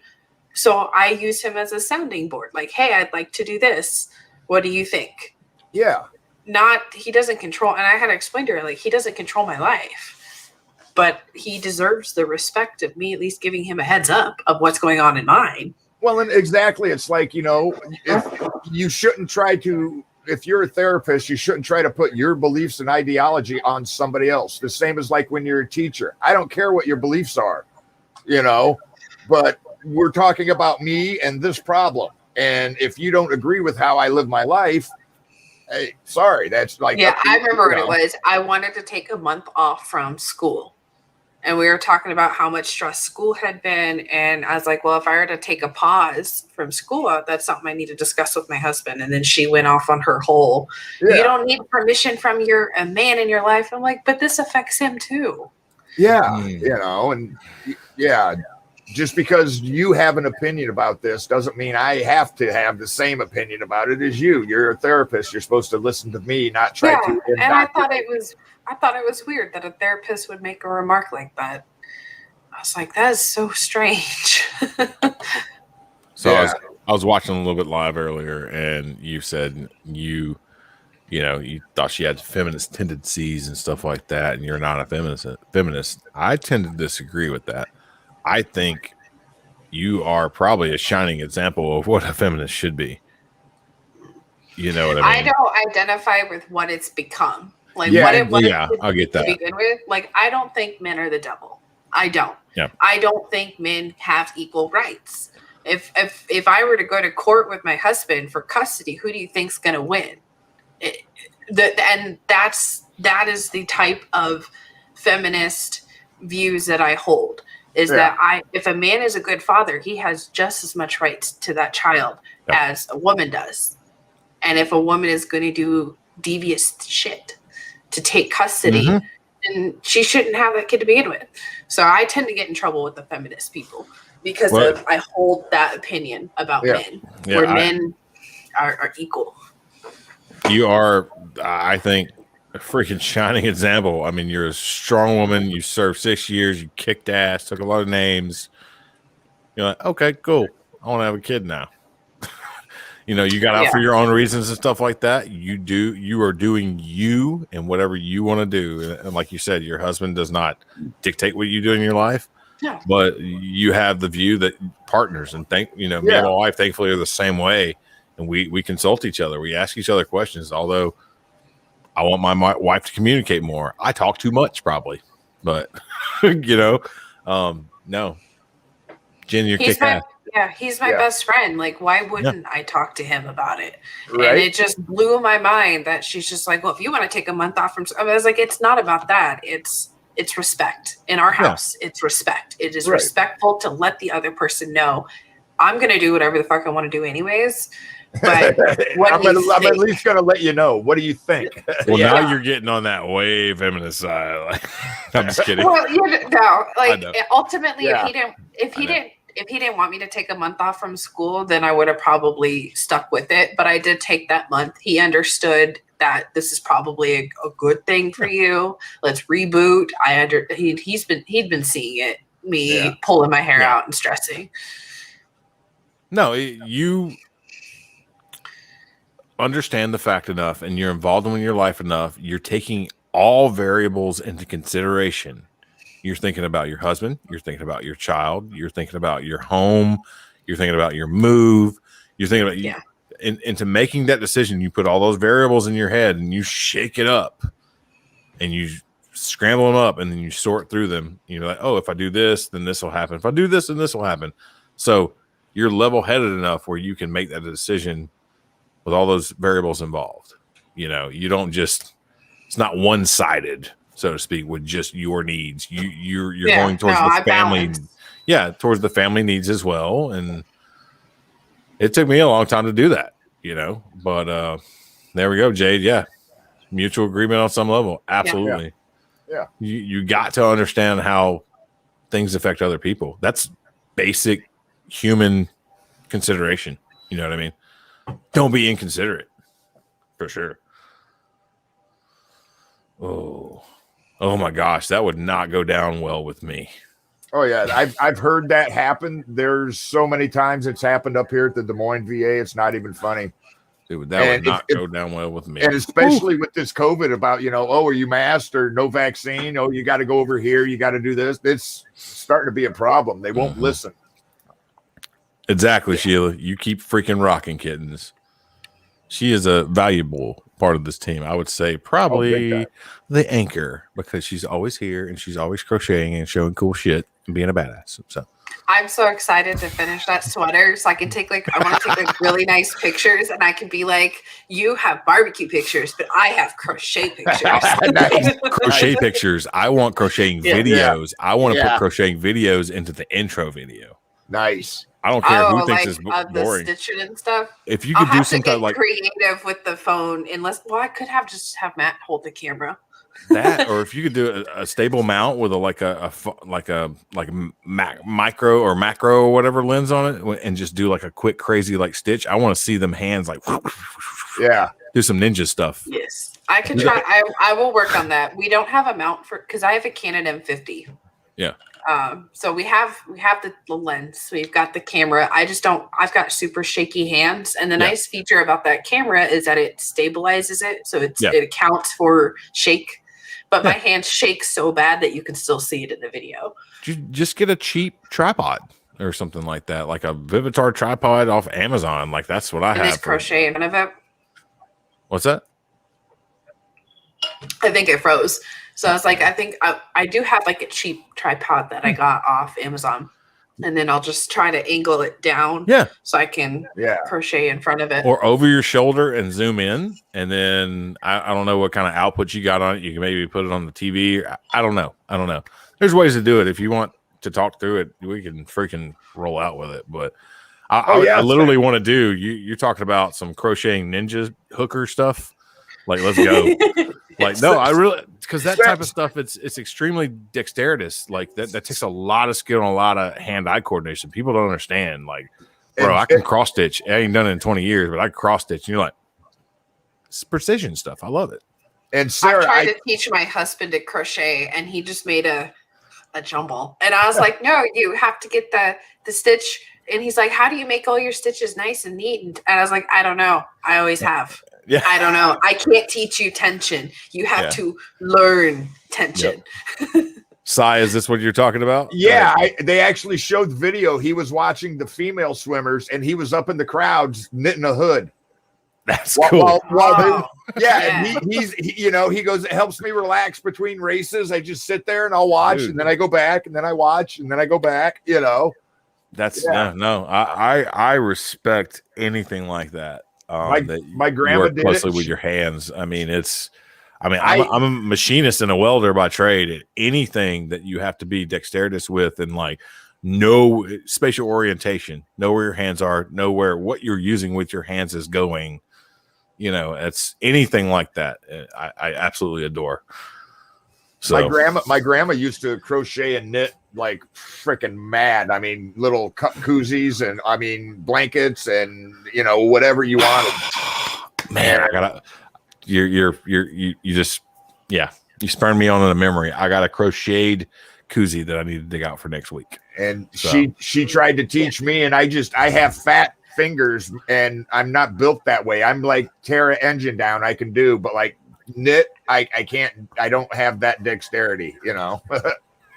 Hooker stuff was said. Hey, my dad was a hooker. I'm cool. I'm good. My dad was a hooker. Well, we got in trouble on active duty because me and Audie would run the recovery vehicle, the 88. That's basically the tank tow truck, the big bad motherfucker. Yeah. And we call ourselves hookers because we'd hook up and tow you. And they were like, you can't call your. And we're like, why? That's what we do. We hook up. We're hookers. And they're like, no. So that's what my dad did. He's a flatbed driver. He went on freaking DEA raids and all kinds of stuff like that in my hometown area. He'd just be waiting outside of an apartment complex, waiting for them to go do a SWAT bust, and he just pick up the car and Nice. That's how he used to introduce himself for a while. I was like, yeah, what do you do? I'm a hooker. 6 I foot. say that too.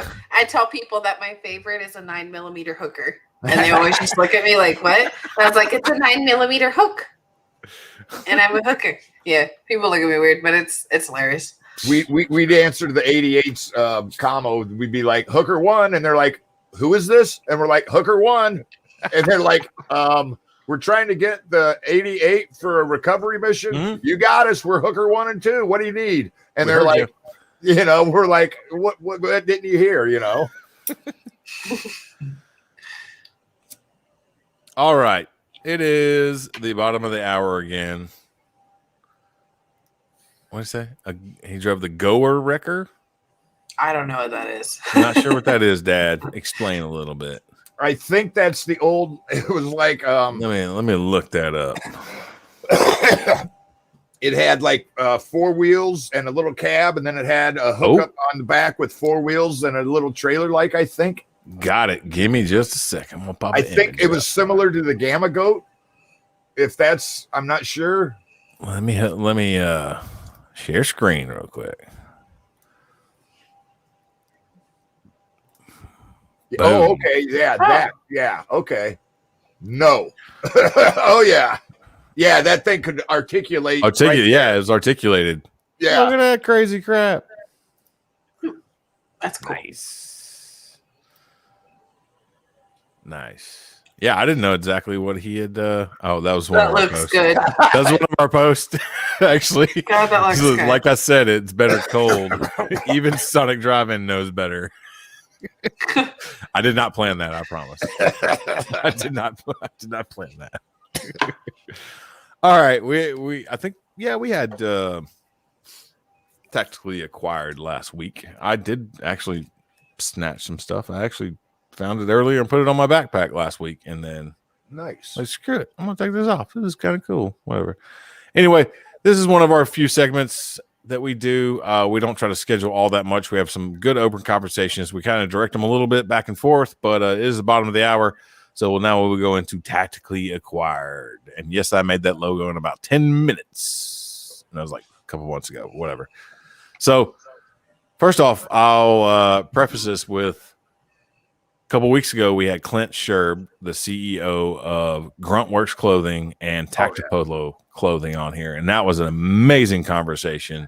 That was good. Dude is, all around cool dude. Ragged on the Air Force exactly like I thought a Marine should.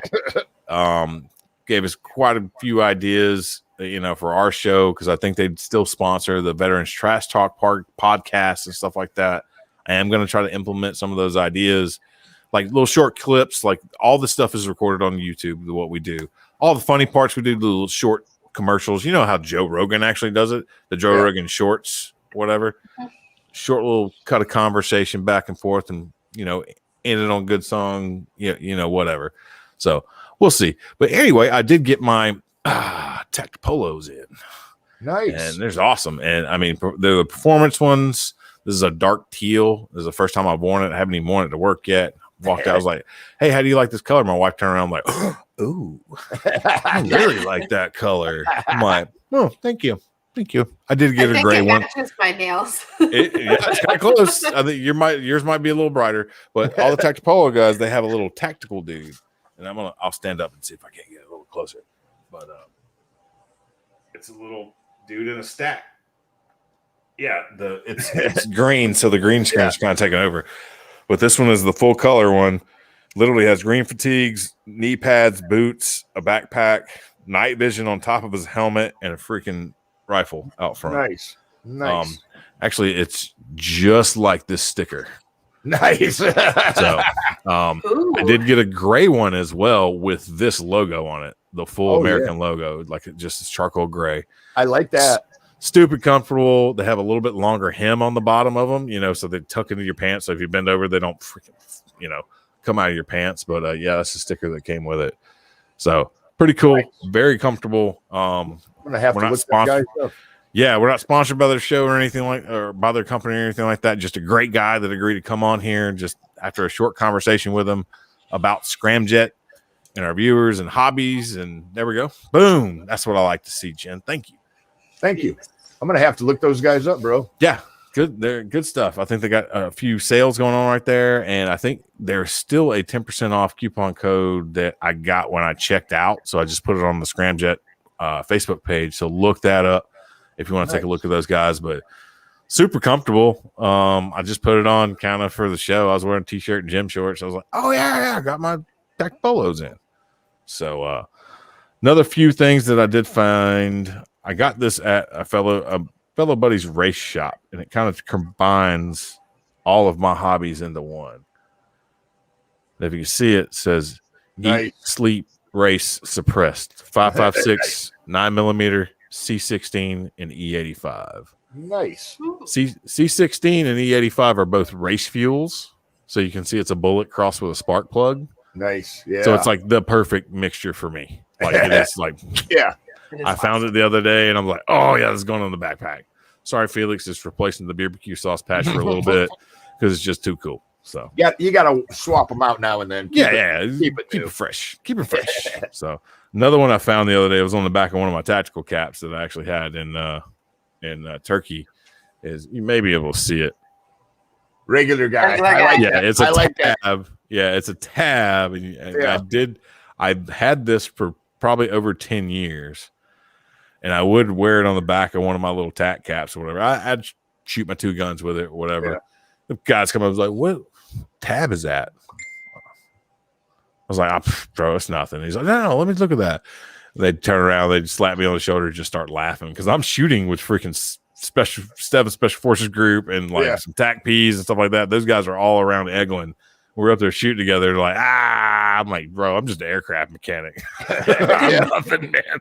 I was like, I just thought that was funny and fitting. So, yes, it's on my backpack right now as well. It replaced the mustache patch.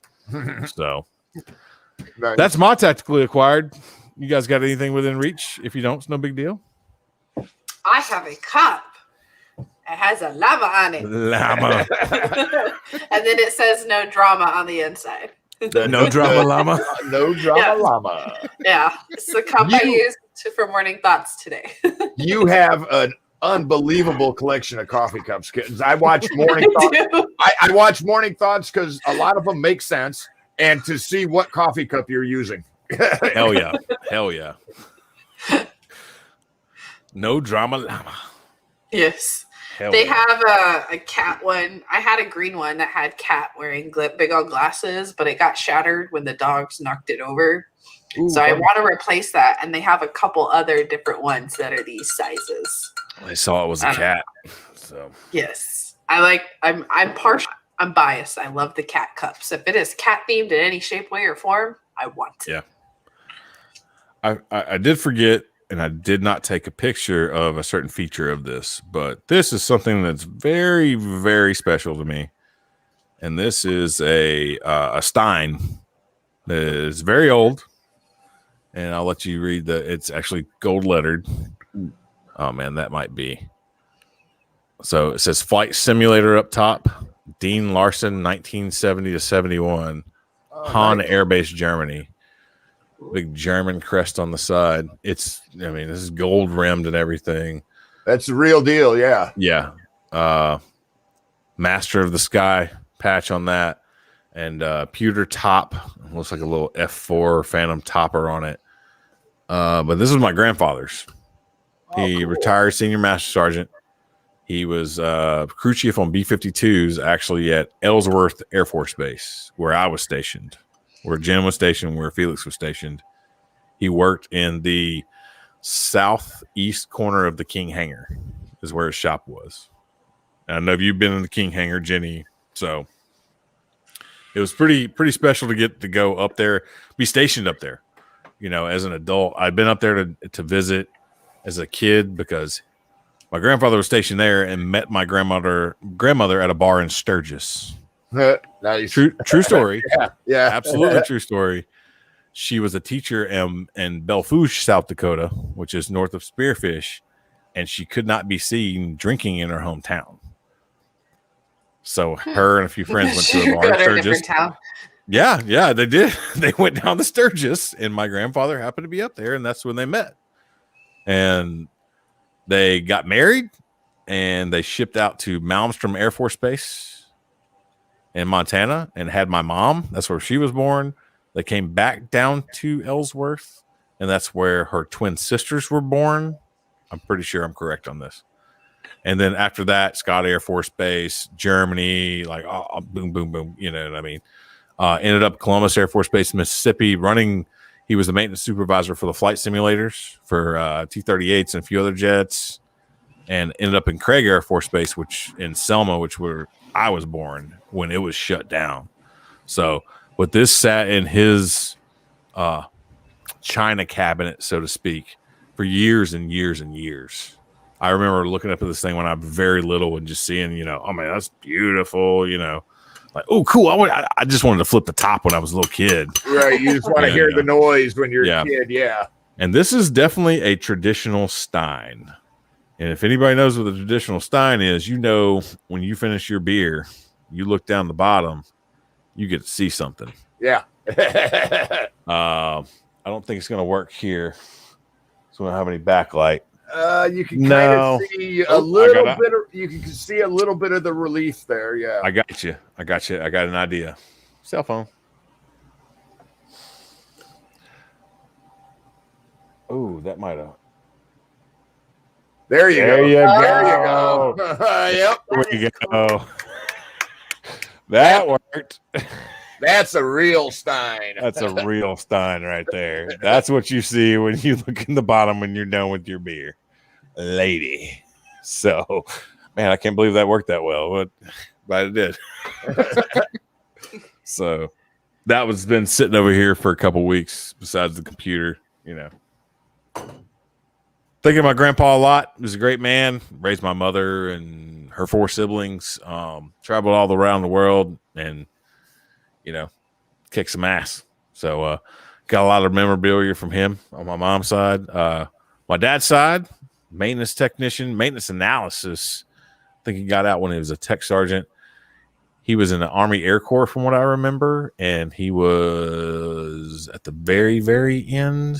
I'm not going to speak any facts. I don't know. I've talked to my dad about it a little bit, but both sides of my family, Air Force. So, nice. Well, that's my tactically acquired. Yeah, most of mine sadly got stolen. I ain't gonna lie. When I got out, I was a wreck. I was homeless, living in my car. I was crashing on people's couches, living in a basement mattress. So I lost a lot of stuff. Yeah, it's unfortunate, brother. I know a lot of people that have lost a lot of stuff along the way too, either through moves, burglaries, and random stuff like that. There was one just here in Fort Walton Beach. I heard or saw the other day.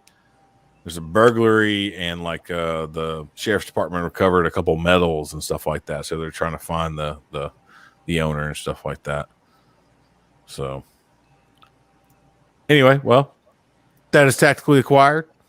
Thank you for joining us. We try to have some interesting objects. I got a random collection of stuff throughout the world, from my grandfathers or my uncles or myself. I showed a lot of stuff. We might have to start rehashing some things because not a lot of viewers that are here now may have seen some things. So, and if you as a viewer out there have something you got tactically acquired legally, we're not going to jail for you.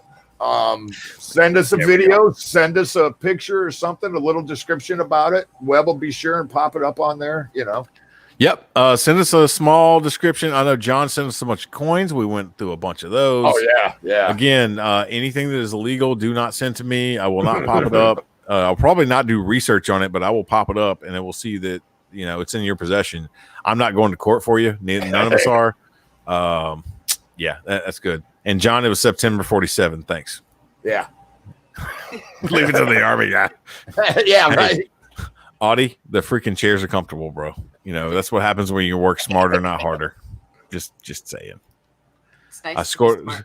Yeah, I scored well enough on the ASVAB to have the choice. So I scored well enough. It's still went in the Army. True. I thought about it for sure. I literally met my recruiter at a bar I was managing. I'm not kidding you. I was serving him during the afternoon. I heard it. Yeah. I was serving him during the afternoon, and we were talking a bunch of stuff. He was a jet engine mechanic as well. Started talking about all my car stuff. I think I had a car shirt on or some kind of branded shirt or whatever. He's like, "Oh yeah, you like that? Yeah, I know those guys." I was like, "Yeah, I built some engines, did some project cars, stuff like that." He's like, "Hey man, I'm about to pull something out. Don't run off." I'm like, "Hey brother, I'm not like that." And he's like, no. And he just pulled out a business card. I'm like, "Oh." And I looked at it. It was like staff sergeant. I can't remember his name now. Good dude. Air Force recruiter. I'm like, I'm really tired of this life right now. This is a lucrative life, but you give up your sanity, your hours, your social life, everything. Yeah. So it was weird decision, and I wish I had done it earlier. Obviously, like not right out of high school because I was an idiot, but maybe 3 or 4 years out of high school, I wish I had run into that. And then 3 or 4 years from now, I would have been retired. So if I went in right out of high school, I would have been retired right now. But I did basic right out of I actually before high school. And the way it happened is my dad's like, "Look, you're coming up on your senior year. You better figure out what you're doing with the rest of your life." And I'm like, oh, well, college ain't in the plans because my grades suck and I can't afford it. Huh. Well, let me go in the Army Reserve. It's only 1 weekend a month, 2 weeks out of the year. What can go wrong? Yeah. Yep. Active reserve. Yeah. Boom. Yeah. Boom. Boom. Many years later, oh, that's what went wrong.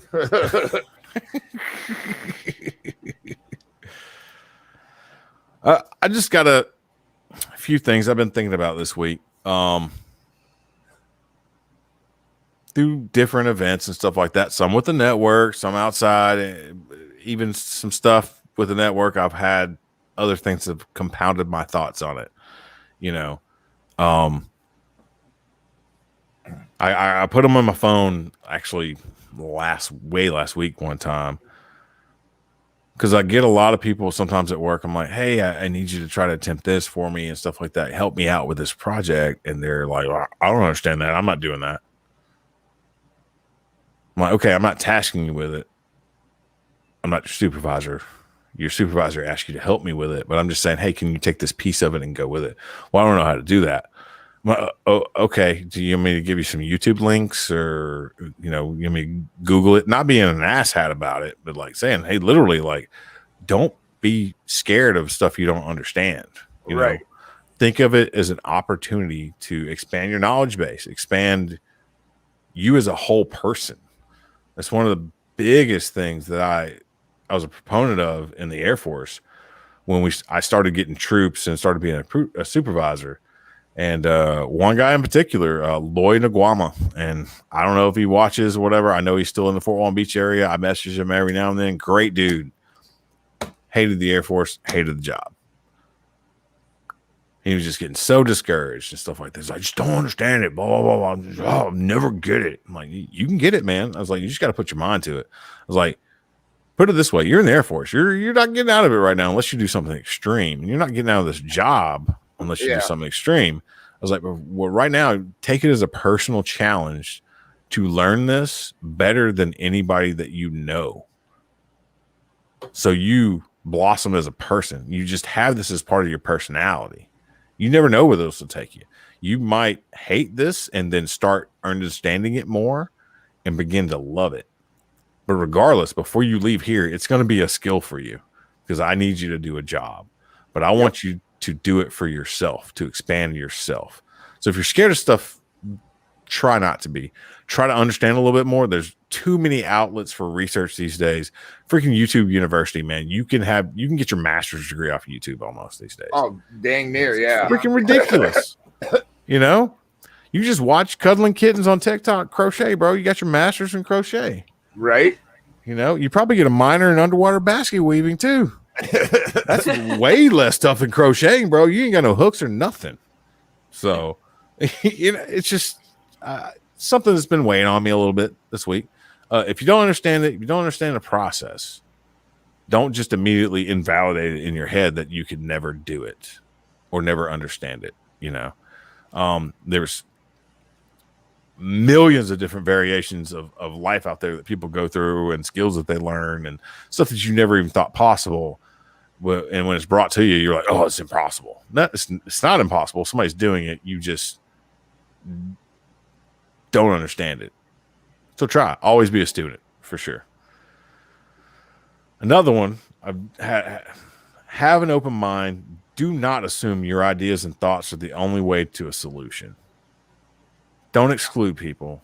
Don't exclude anybody's ideas. You know, I related this back to the Air Force again. I hate to say it, but I mean, supervising troops, supervising people is one of the hardest duties in the world. Oh yeah. Civilian or military, man. You know, don't assume that just because you have rank, authority, and experience that you have the best idea. I've had dudes come in the day from tech school when we were machining a part and walk up to a machine and ask us why we're doing it that way. And we're like, well, this way, blah, blah, blah, blah, blah, blah. And he's like, well, why didn't you just do it this way? Yeah. And we're like, well, go sit in the corner, airman, blah, blah, blah, blah, blah. You go sit around, go sit over there. You got paperwork to do. Go get in processed. And we stopped the machine, and me and this other guy looked at each other. We're like, bro, I think he's right. Yeah, exactly. You know what I mean? Yeah. It was one of those like, boing, like, oh man. Okay. All right. No matter where you come from, no matter what you've done, don't just immediately assume that you're 100% right. You have so much to learn from everyone and everything around you. Open your mind, shut your mouth, and open your ears. Right. That leads to my next one. You know, close your mouth and listen to people. Don't just wait for your chance to talk. You know, add in your mind, if you're explaining a point to someone or your opinion, think ahead. Add a pause in there for a retort or a rebuttal. And don't just sit there and wait for your turn to talk. Listen, try to understand the person.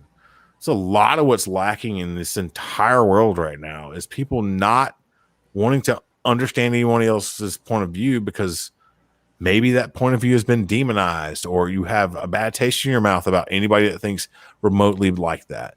Just take a step back, have an open mind, realize you're talking to another human being. You know what I mean? Abso-freaking-lutely, Sheila. Yeah. Always be teachable. Always be freaking teachable, man. God, my kids teach me something every day. Teach me something about them. Teach me something about me. If you're not doing that, what are you doing in life? If you're not learning something new every day, what are you doing? So, sorry for the rant. Some thoughts have been on my head for a while about certain issues that have been building up. Professionally, not really personally, mostly professionally, and from different outlets here and there. Because I got my fingers in a bunch of stuff, and it's starting. Some of this shit's starting to get annoying, and I just, you know, that's when you step back and reevaluate where you are and what you really want to do, and if it's worth it. You know what I mean? Is this worth the stress in my life? If this is it, you know, it's worth the prep that I got to go through. You know, I run a major racing series. I'm the technical inspector. I'm the safety director. I'm the freaking on-track operations guy. I got to go to Kentucky in September and do the same thing for a major corporation. Like, whoo. So, amongst other things. But there we go, Bill. You're never too old. Never too old. I know, you know, in my industry, machining industry, you got the FNG and the FOG. The FNG is the effing new guy. Yep. The FOG is the effing old guy. And they both have their personality traits. You know what I mean? You can usually spot them. But, so. All right. We're getting to the top of the hour again. Those are basically my final thoughts. I'm sorry I took 10 minutes to do it. Hey, no problem, bro. How about you guys? Hit them. Hit everybody out here. We got still got some commenters on. We got a good average going there tonight. Thank you guys for stopping off. Oh, got you. No, oh, yeah. I know. He's got you at your own game now. So now my final thoughts are pretty much the same. Is that you can't take care of other people unless yourself is okay. So take some time for yourself this weekend, this week, this month, and make sure that your mind's right. Uncle Si. Yeah, like I say all the time, keep reaching out. You know, if somebody that you reach out to doesn't answer it, they might be going through something. Being perfectly honest with you guys, I got diagnosed with borderline schizophrenia from TBI and PTS. And this weekend I had kind of a bad episode. And I reached out to a few people, you know, luckily they talked about it. We talked it and I'm doing a lot better now, but it's not the paranoia.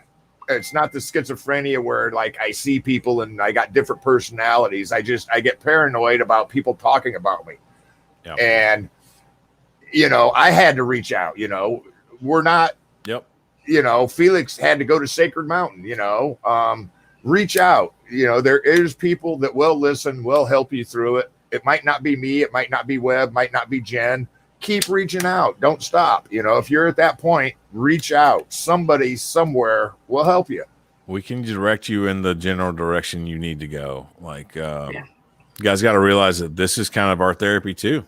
You know, my little rant that I just did, you know, I held it in a little bit, collected my thoughts, and I spit it out tonight just because I needed to. And you guys are here. Hopefully it was decent advice. If it's not, just completely disregard it. But yeah, we are not always the answer. If we're not, we can definitely point you in the right direction. We love that everybody is joining us, and we're getting more and more viewers. We volunteer this. We actually pay to do this. We paid for all this airtime and stuff like that on a yearly fee, and it's fine. It helps us out. It helps you guys out. We're reaching a lot more people. It's fine. I love obviously the comments. We interact like crazy. And Bill Gammon, there it is. Yep, I know exactly what you're talking about. Instead of FOG, it's FOC. Yeah, see, Aussies can get away with saying that C word. We can't. We get banned. Yeah, pretty much. Yes, veteran crisis hotlines for sure. I wish I had a banner for that right now. We're going to have to type one of those up for sure. No, we love each and every one of you guys that are tuning in. Thank you so much. Any questions, topics, tactically acquired stuff you want to, jump into, anything like that, message the Facebook page. Scram Jett Facebook page. We're streaming live on it right now, as well as Veterans Anonymous and all that stuff. I do need to put up that slide before we roll out. So we do get so involved in our little chats, I forget to promo some other people, but we're trying. We're trying, man. I wish we could have live links on the bottom. You know what I mean? Right. We are Scram Jett. We're on Tuesday nights, but we're streaming on twitch.tv/VetsAnon, at YouTube/Veterans Anonymous, and at Facebook/Veterans Anonymous 22. Usually on Mondays, we have Monday Night Mayhem Radio. We are not positive or sure when they will come back. They will come back in their own due time. Just like we were saying earlier, everybody's got their own path to follow and their own life to live. If they so choose to come back, we would love to welcome them with open arms. They're usually 7 p.m. Central Standard Time on Mondays. You are watching Scram Jett. You have watched Scram Jett because it has been 2 hours. Usually 8 p.m. Central Time on Tuesdays because I'm on Central Time, and that's what time my kids go to bed. Thank you for watching us again. And on 7 p.m. Central Time on Wednesdays is Crossroads with the hostess with the mostest, Miss Combat Cricket. She's been in and out of here all night long. Miss Jade Lopez. We love her to death. Please submit your request to her. Tune in, submit your request to join in a game. Quite fun. That's how I actually ended up on the network. We just had so much fun. 7 p.m. Central Standard Time on Wednesdays. And rounding out our week are our resident Marines. Unfortunately, we still let them give you weekend safety briefs. You got Kyle Killinger and Tommy Indifferent is what he wants to be called now. Tommy Indifferent. He stayed at the top of the show. It's perfectly fine. Got you, buddy. Kittens is getting your leg warmer started right now.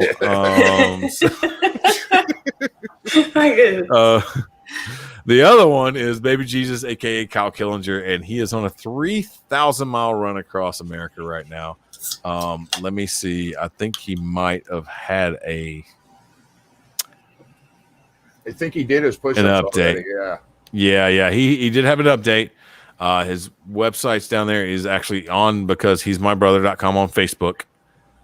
Look at his latest update. He's in a red shirt. He's going nuts. I think it was like 22 minutes long or something like that. He's eating some peanut butter for a protein boost. Nice. I'm looking at it right now. I'm not going to pop it up there. Last week we popped up the whole live basically and played it, and everybody had to get off. So please just go visit him. His Venmo's down there as well because he's my brother. If you feel so inclined to donate to his cause, he's taking 40 days off work. He's got an RV donated to him. He's had volunteer drivers fly in and fly out just to run his chase vehicle so he can run across America. I think his schedule is to be in Washington, D.C. around the middle of November, I believe, right? I think so. So be sure to follow his page. Doing a great thing for veterans awareness, veteran suicide awareness, and we love him. We love all these people on this network. We're trying to be a team. You guys all know how it is. Trying to be a team. A little nuts. You got some storming, norming, and all these things. We love everybody. We want everything to work out. And we love you. Anybody else got anything else? Thanks for listening tonight, guys. Yes. Yeah, thank you very much. Sarah, we did scroll that across. I need to get a banner with probably everything on it so we can just hit it and let it roll throughout the whole entire show instead of trying to click on the individual ones. I'm just put that out on my phone right now. We definitely appreciate it. Please pay a little bit more attention to our intro video, which we play for an outro. We've been adding small things here and there. I really want to get kittens in there, like swashbuckling some hookers. I will work on it. I've got nothing to do this weekend, so knock it out. Okay. No pressure. Rock out when you want to. It's cool. Like I said, I'm slowly but surely, adding small things here and there to the intro video. That you just gave me an idea to be like rock out with your cock out, but with the hooks and a pair of fucking silkies. Nice. Go ahead, sister. Go ahead. We good. No problem whatsoever. Just don't put my name on it. I'm just kidding. All right, guys. Everybody have a good night. Please join us next Tuesday night. Same time, same place. Hopefully better conversation. I'm just kidding. This was a great one. We had a lot of fun. All right. Thanks, guys. See ya.